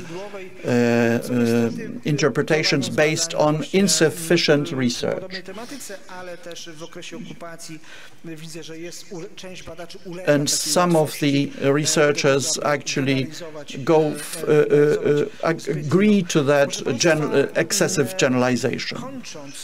To end my intervention, I would say that clearly we have researchers who, on one hand, it seems, are convinced that the social background, in other words, anti-Semitism, explains the reasons for the pogrom. Then there is another group of researchers who do take into account importance of anti-Semitism and various cliches, belief in the blood libel, who brought many people to the Planty Street location, but they also take account of elements in these events which clearly see provocation, passivity of the authorities, and address questions to the effect of whether interpretation point to the fact that maybe this was being to some extent provoked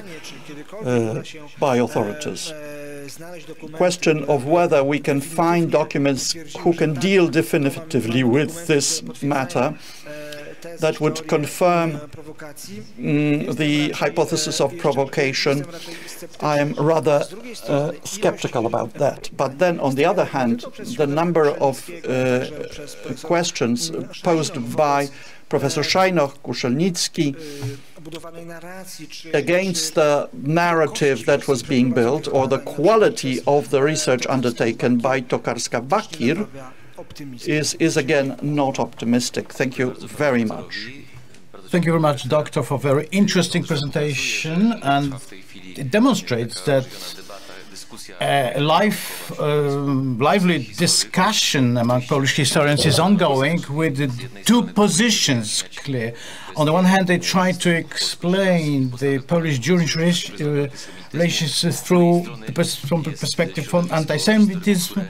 On the other hand, we have historians who emphasize situational factors that shape Polish-Jewish relations. So now let us switch to the Q&A, the questions to the presenters. I will start with the questions to Professor Mędykowski. We've had some technical problems with the online connection, but I hope we'll be able to clarify certain things. The first question is, Professor,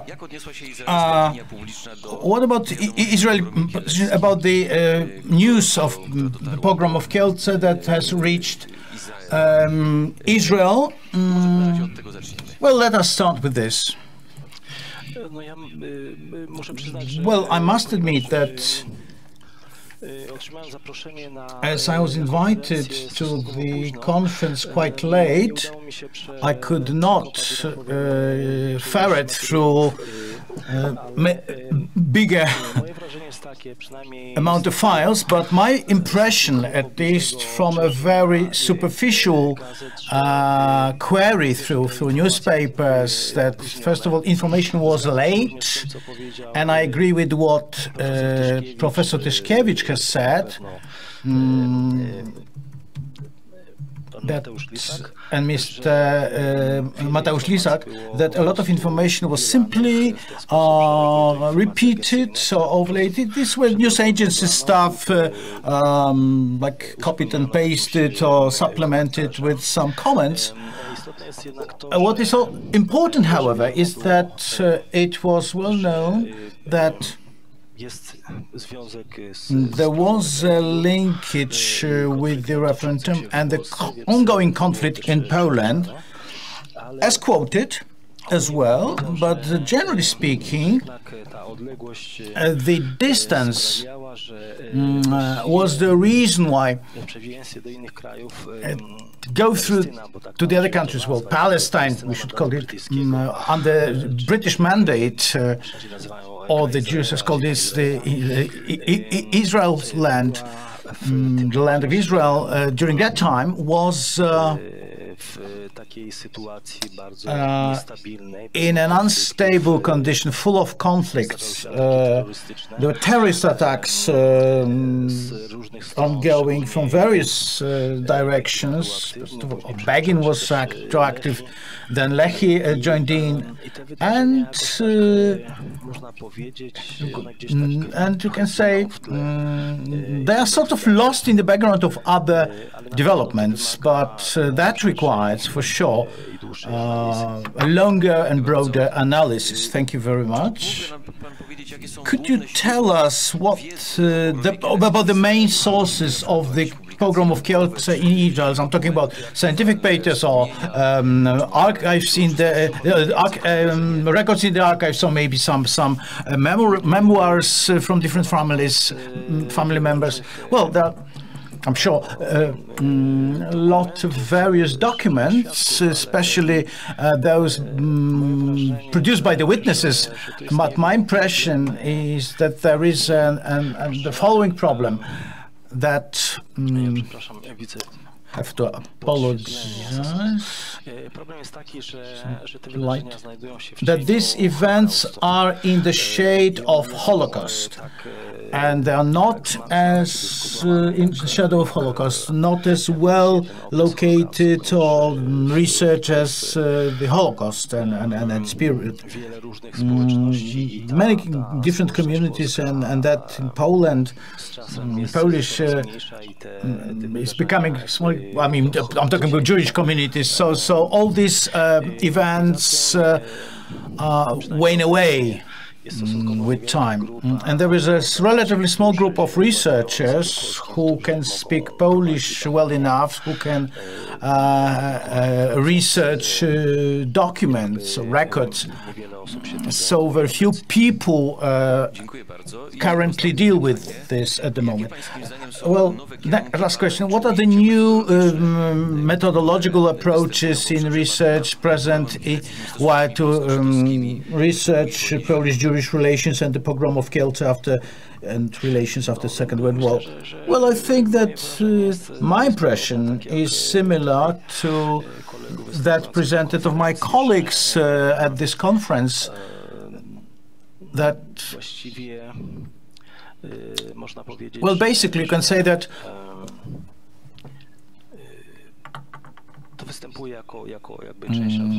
it's part of the Polish anti-Semitism, and I cannot observe an in-depth research or articles about it. It's usually repetitive stuff, cliches being repeated, cliches from the past. I think more is done in the United States of France. Benschutz or Kiszlewski were mentioned, Kiszlewski of France, and others.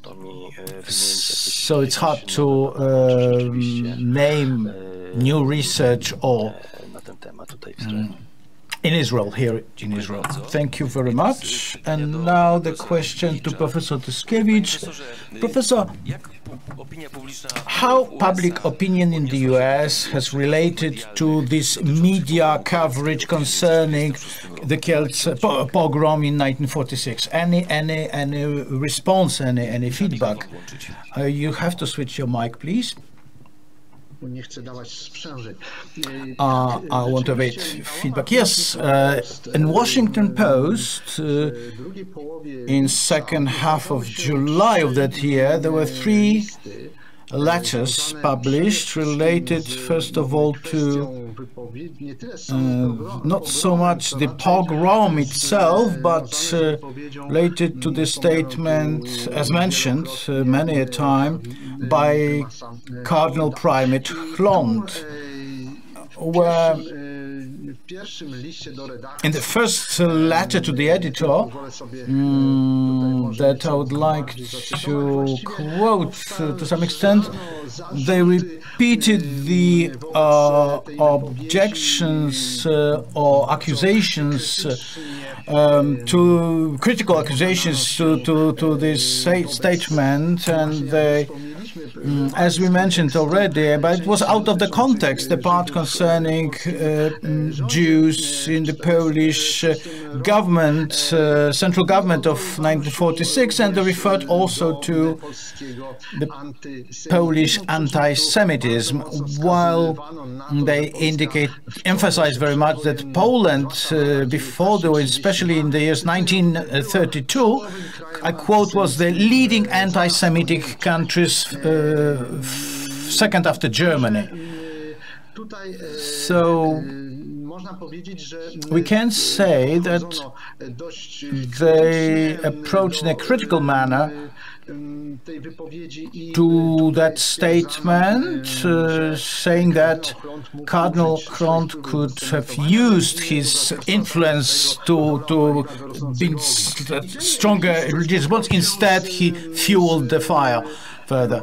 He added gasoline to the fire. So it's in line with what Ms. Catherine Mislak said, also of Washington, D.C. The first of the authors, I think David Siskind, that pointing out the fact that this statement by the primate was the only authentic one, because Poland is a sealed tomb where there's no freedom of press, where there's no democracy, no freedom, and any other explanation of anti-Semitism published by the government subdued to Moscow serves the current regime in Poland instead of society of Polish community. And Gottfried Hobaun responded, and he blamed Ms. Mislak to defend Polish anti-Semitism, and once again there were accusations of Poland being the leading, beside Romania and Russia, a country that persecuted Jews and that killing harmless minorities is nothing new in the history of. And he's quite clearly, there was in this polemic, in that debate, was that statement about the unpleasant Jewish activities by Jewish leaders who were responsible for shifting the blaming Hitler. And another summary of this discussion was extensive statement by George Shabbat, member of the American Jewish Congress, who came back after 3 weeks visit to Poland, and he stated clearly that the current government was to be the first to fighting with anti-Semitism in an honest manner and get back to this accusation of Polish fascist terrorist organization and the Nazi-fascist provocators as those to be blamed, to be responsible for organizing and carry out the pogrom in Kielce, and that was a problem to Poland by demonstrating that the government was incapable of protecting its own citizen. And as we can see, therefore, in these polemics, we have on the one hand an emphasis put on Polish anti-Semitism. So by the same token, the pogrom of Kielce is nothing new from the perspective of those opinions. On the other hand, even in August, they still repeat opinions with uncritical, not critical, presenting the position of the government support, and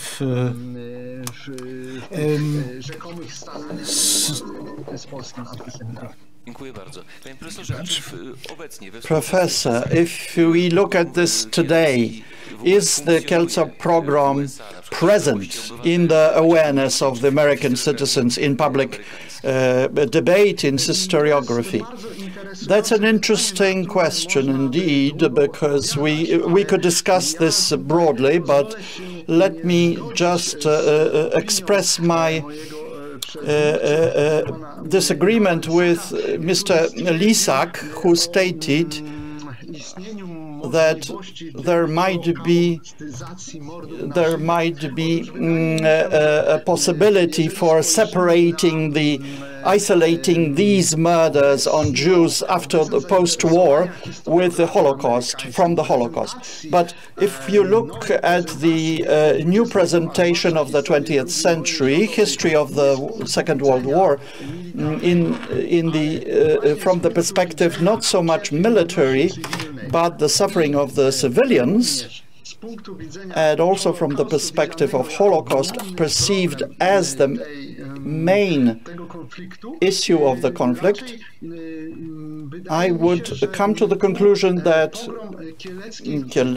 Kielce pogrom inscribes itself in the narrative which demonstrates it as a completion of certain actions relating to the Jewish Holocaust, which were originally started in the Second World War. Just to prove the point, I would say, who looks into the scientific studies?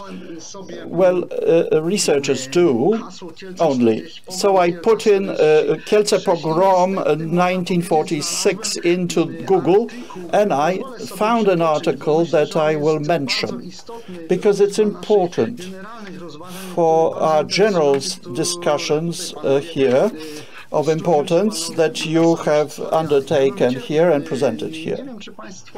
You may or may not have looked at a lengthy article by David Cotter of Union College of 2019, relatively recent one, entitled Persistent Holocaust of the Kielce Pogrom. In other words, continuation of Holocaust in Kielce Pogrom. I would refer you to this article. It's worth reading because it was prepared for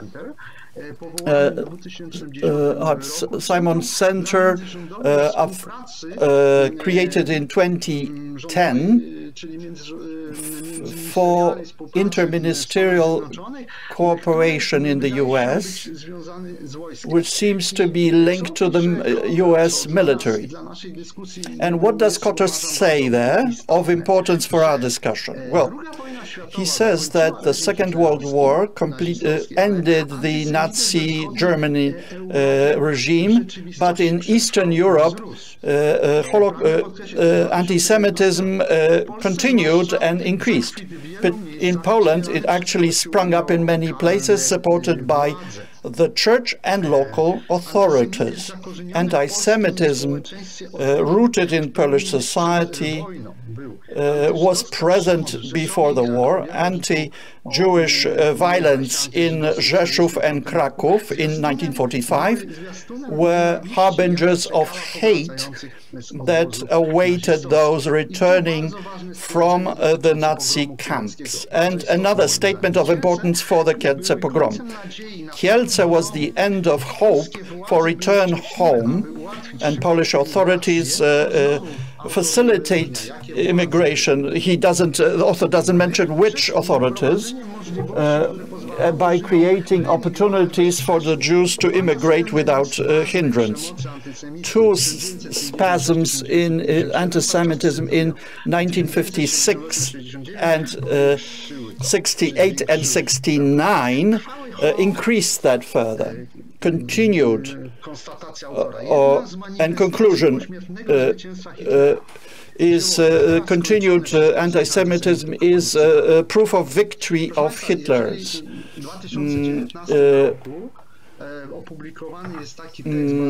If this is published in 2019 based on Western publications referring to anti-Semitism in Poland, then it's clear that opinions of 1946 continue to gain traction and are accepted by some historians in the US. This is an extreme approach because in case, and I looked at US Holocaust Museum as well, and how they present the Kielce Pogrom, there they point more to the symbol, to this as a symbol of uncertain fate of Jews in Europe after Holocaust. And similar views are perceived in Smithsonian Magazine, an article from 2018, which refers to a film, Bogdan's Journey. This is Bogdan Białek that is referred to, a well-known Bogdan Białek, activist. And the perception here offers not as before that Kielce Pogrom was the final element of the Holocaust, but rather that it inscribes itself into the narrative which demonstrates the consequences of Holocaust in Eastern Europe. And this brings out the events of pogroms in these countries and their role in initiating forced migrations of Jews from those countries, where American historians focus on in a great way. But to stir the pot further, I would say that in one publication on general history, a textbook for university students, this historical statement starts with a photograph of mother and child entitled the Holocaust survivor returning from Poland or leaving Poland. The question of pogrom, Kielce pogrom, and its link to the exodus of Jewish population from Poland continues to be an element in the social views about is ever more visible today, looking at Europe and the world. And it seems to me that as I read Kotter's article, this view may continue to appear. So I would be careful about Holocaustization. Let me turn to Mateusz Lisak with a question. What are the new directions that you perceive or approaches to and the Kielce pogrom and how that impacts the Polish-Jewish relations post-World War II, interdisciplinary studies, and so on. I would start by clarifying my earlier statement. I do not claim that there is a direction in this link of but I believe Daniel Blattman has brought that aspect out in the context of Polish-Jewish relations. Also, Michael Fleming, when he pointed to extreme specialization of researchers who focus to a single minority. And to respond to your question, I would say that ever more frequently we see comparative studies on pogroms. This is particularly undertaken in Hungary. Professor Cichopek-Bajraj conducted such comparative studies in Poland and Slovakian anti-Semitic events.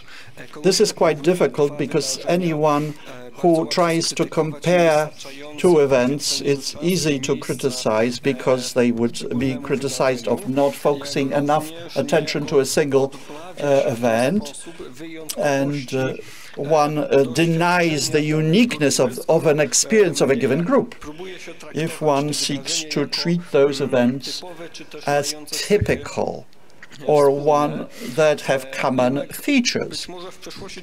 Possibly in the past the greatest barrier was lack of access to source materials, but now with the digitization of resources and internet we have greater links, more effective translation, and of qualifications of linguistic qualifications of researchers in Europe have improved. Hence, comparative studies seem to be the future, and they will allow us to decide which elements of the Kielce pogrom were typical behaviors and phenomena, and which were unique in their nature. Particularly if we look at this from interdisciplinary vantage point, there is a greater interest in Polish-Jewish relations by persons that are not directly historians. It's an opportunity as well as threat. On one hand, sociologists can demonstrate which behaviors were of social nature, are described, and have a specific schemata of happening, and they are not speaking as someone who is engaged in the research of Holocaust or communism, and they look at it from a different vantage point, out from the outside, so to speak. This allows one to understand better various mechanisms that are ahistorical, but this can also lead to a situation where we can create history that is created in abstracto of realities, historical realities. Ever more frequently, study is undertaken of Second World War without Germans. But also, if one looks at the most recent research in Polish-Jewish relations, communists somehow disappears, Soviets disappear, you only have social mechanism and justification social of economic realities, whereas we lose some aspects of the reality. Thank you very much. I wonder whether Pogrom of Kielce has been researched abroad comparatively with acts of violence against African American. For example, they did not compare abroad the Pogrom of Kielce to aggressive behaviors against African Americans. However, it was done by Jana Tokarska-Baki in her article about the Springfield, I think, events of 2008, using that sociological method or approach, demonstrating that both in Kielce and then in Illinois, there was a fear that the black people or Jews would be promoted socially. They were people who were afraid that they would become too strong, and there was fear that they would be prevailing, as in the past they were not as present. All of a sudden they were supposed to pop up. Also, economic and political and social conditions was part responsible, but there is no reason to make such a comparison, because in the case of our reluctance to African Americans in the States, we face one prevailing majority that is representatives, and it has has identified states with the federal government or state government, and the situation is stable politically, economically, socially, versus minority, which is being discriminated, which is victimized. While a translation of that to the situation in Kielce is a major simplification. In Kielce we face situations, some call it civil war in Poland. We have the presence of Soviet troops, so as the invaders and communist government, not representing the views of the general public. We have society of the public, and the minority in a way supported and supports the system which does not represent the majority of society. So the situation is much more complex, as well as economic conditions. And we have to emphasize these were completely different from those in the United States at the beginning of the 20th century. You've raised a very important issue that comparative study have huge potential and provide opportunity, but they bear a risk, because sometimes you compare two different phenomena from different historical periods and different civilization, cultural, political contexts. We can lead to an oversimplification. So we can model whether the Springfield pogrom of the blacks can be compared to that of Kielce due to because of the difference, very deep contextual difference. Well, let me interject, if I may. I wonder whether African Americans, if we were members or part of the government, the majority of Americans would not accept. You could venture the question. It's about the political context, which is not finally determined, but it's an important element of a puzzle if we talk about the reasons of the cause of the pogrom of Kielce. I don't know exactly the text by Professor Tokarska, but I think that this is a fundamental question and fundamental difference if of the two. Well, in context of Professor Tokarska back here, what was striking to me that she was doing it notwithstanding from the Polish context. So the political reality, treating instead all sorts of mentions in the sources lightly and not paying too much attention to it. And it's a threat. I mean, when representatives of other sciences write about history and do history, they bring about something new from their respective fields, but they lack the background in history. So they may skip certain interdependencies or contexts pertaining to the developments, and it's clear here.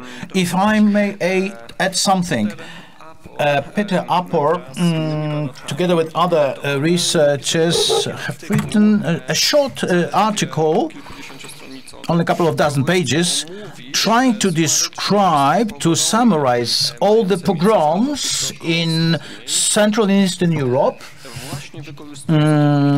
using not only historical research findings, but also tools developed by other sciences.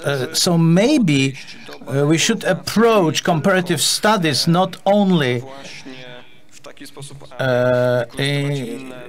by using other disciplines, other sciences, to compare only anti-Jewish acts of violence with anti-Jewish acts of violence, but we should start in researchers' teams. We should do it. It's quite clear, I think, that learning about the materials on the surface about each and every pogrom is quite an accomplishment. It's very demanding, while an attempt to collect information, different languages from various sources, various locations, various realities by an individual is practically impossible.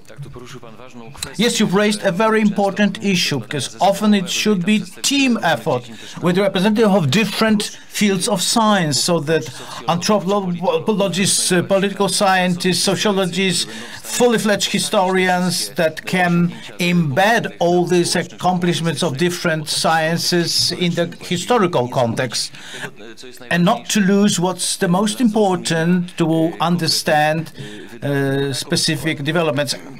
Let me quote an example Professor Szajno already mentioned, who is the most outstanding one knowing the pogrom in Kielce, but also the history of post-war Jewish history in Poland, has had an initiative of interdisciplinary research by a team countrywide in Poland, and to take a closer look not only at the pogrom of Kielce, but all the manifestations of the anti-Jewish violence in Poland. First of all, to demystify this problem. The data vary from 400 to 500 to 3,000 Jewish victims. So there's no agreement. No.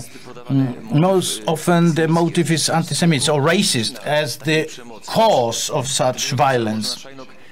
So Szajnok, of course, in a fragmentary individual researchers has observed that a great role, or maybe predominant, was played by the criminal. Well, the regular criminals, as by Maciej Zaremba about the Great Fear. He demonstrated violence, ethnical violence, from a perspective of a different paradigm, not through the anti-Semitic key, but through the key of social crisis caused by Second World War, and the consequences of that crisis were clear after the war. So the proposal by Professor Szajnok is very interesting and important, because thanks to that we could finally scientifically clarify, based on the facts, the violence against the Jews after the war, what was the predominant motivator, and so we could take part in the discussion globally, and to refer to the idea, which I think is extremist and not true, that in Poland after the Second World War there was still the Holocaust ongoing, and it's quite popular in Western historiography. May I add something? Professor Mędykowski, I would like to refer to what Professor said. There are some general comments of mine. As I said, well, I think that such team research has to be carried out in relation to Poland and post-war murders of Jews and so on. But I also think that soon, maybe in 2 or 3 years, there will be also new research, because until now they haven't written, or not much has been written about the pogroms in other countries of Central and Eastern Europe, such as in Kiev and in Czechoslovakia and other places, and these facts are unknown, while the pogrom of Kielce has been made very famous or infamous, well known, always used as an argument for anti-Semitism. And I think it's a challenge for the Institute of National Remembrance and other institutions, because the discussion about Second World War and Polish-Jewish relations and the third wave of Holocaust promoted by Grabowski, 200,000 Jews killed by the Poles, and until today haven't noticed anyone to take up the challenge to carry through regular research, not in 3 or 9 or 10 counties, but a multi-year effort to confirm or to deny those phenomena, and that's important. As to sociological research, I would like to refer to that. I don't know if that book is well known, but there was a Paris conference, famous or infamous, where the Central of Holocaust Plus colleagues presented the findings, And one of the presentations was that student of Karol Szurek, who presented comparative study of genocide in Rwanda and that of Jews by Polish peasants. And that's interesting, and the motive of genocide over the Jews is more and more widespread, and it's within and will to share Holocaust with others. So they promote more and more premises such as, well, we can see recently in the diplomatic war ongoing, but also in many non-scientific articles, but in the press rather, in general press, that the Germans become Nazis and Poles are always the same, with collective responsibility, and this premise of collaborationism is very much promoted. And in this context, anachronically, you say, how come that after Auschwitz, Kielce was another event? So there is a linkage of different components that were, these developments were not linked.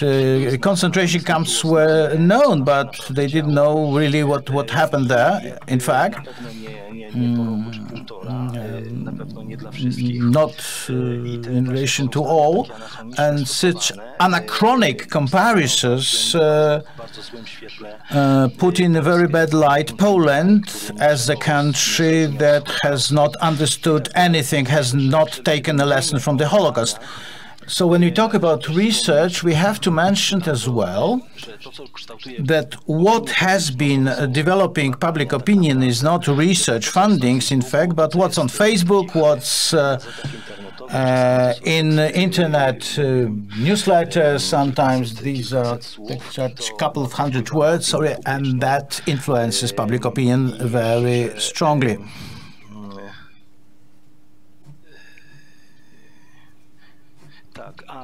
Yes, and last but not least, unfortunately, Polish historiography or history of the Poles, well, in a broader context, of course, because pre-war Poland was a multi-ethnical state, that history of Poland and the events such as Wołyń, the Warsaw Uprising, the Wołyń massacres, many such developments.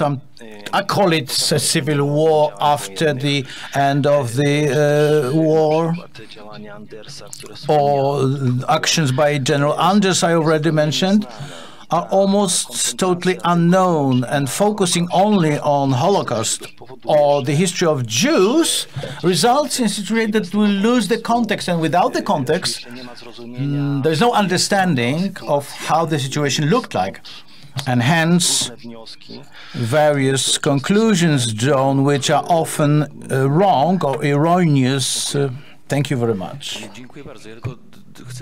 Thank you very much. I would add to this that in many historical studies of the National Institute of National Remembrance on Second World War, including the Soviet as well as German occupation and terror vis-à-vis Polish citizens by Germans and Soviets, and the history of Jews and the Holocaust and Polish-Jewish relations, these studies continue to be undertaken in the coming years. Dr. Domański, I'd like to just add here, I'm very satisfied with the Professor Mędykowski's opinions about the research of the World War II and the third phase of Holocaust, so-called, and these differences in the positions rather than historiographies.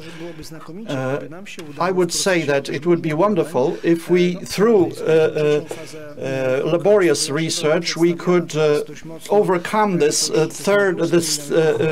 hypothesis of the third phase of Holocaust, which Germans actually promote, where they point to the local communities that have undertaken certain steps of their own volition. If we could conduct broad research to be able to analyze to what extent the events that did take place of capturing Jews, for example, in rural areas and handing them over into German hands was motivated by anti-Semitism, and to what extent it was driven by the criminal element, weakening of the social norms.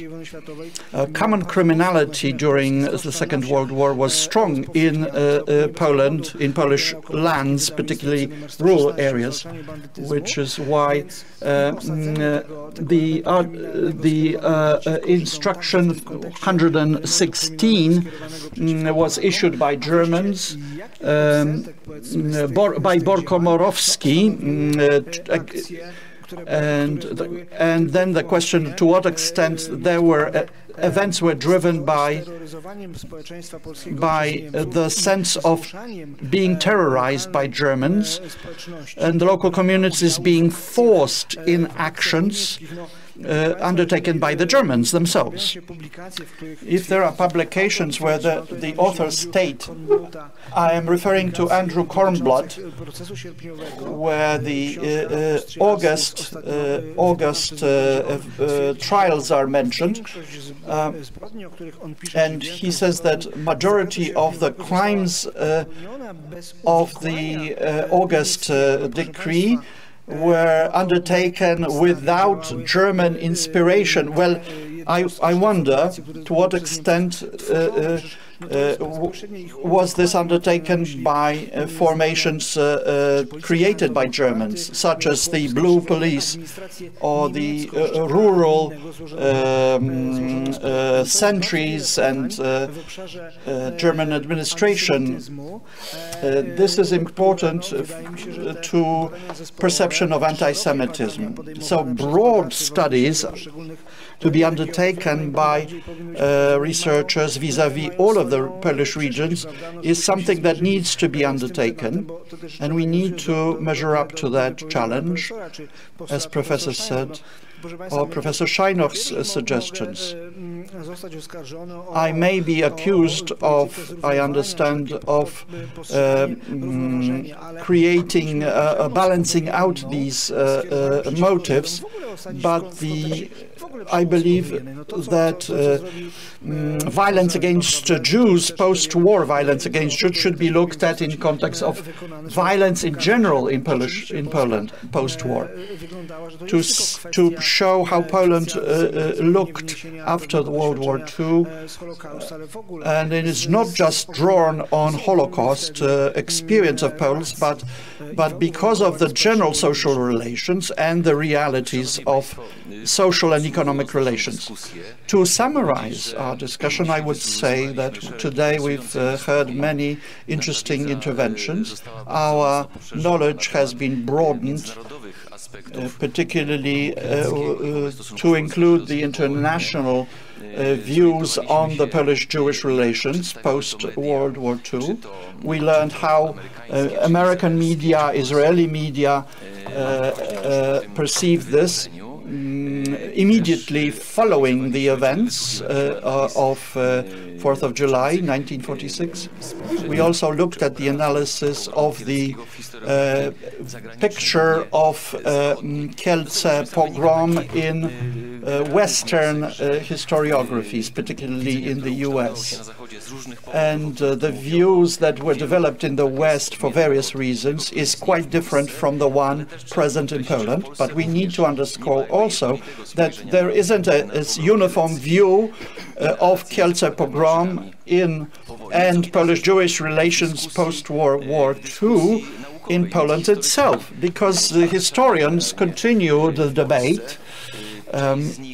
Some of them have taken over the interpretation or proposed interpretation of Jan Tomasz Gross, who formulated a statement in his Fear book entitled Fear, that all post-war Jewish relations should be analyzed through the anti-Semitism present in all parts of the Polish society, all forms of government, including communist government. And this is a view that has found its proponents. And Ms. Tokarska-Bakir's work has gone in that direction. But there is another school of perceiving Polish-Jewish relations who focus on the source materials and seeks to find new facts, to find basis for reinterpretation of these events based on fresh sources that appear and may further appear. So there is a dispute here, and I am satisfied that the Institute of National Remembrance has been taking the floor in this discussion for more than a decade. Particularly the Kielce branch office has undertaken to commemorate the events, but also to continue. I would congratulate the director of the Institute, who has for a number of years been implementing this approach to the topic, which in my opinion is the only effective manner of clarifying and explaining these events and understanding of the people who partook in them. If we reconstruct the historical context, we don't do it to justify the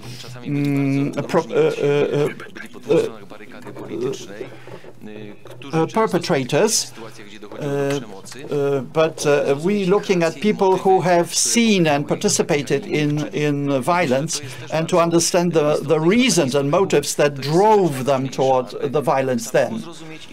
To understand that and to allow the past to be understood broadly. So thank you once again to all the participants of today's conference, professors who are with us online, remotely. I'd like to ask them to continue with us at the end of these. Thank you, colleagues of the Institute of National Remembrance, who deal with the Polish-Jewish relations and the Kielce pogrom itself. I am convinced that this direction of research, of solid research and of open discussion, will allow us to clarify more and understand better the Polish-Jewish relations and this event. Thank you very much for your attention.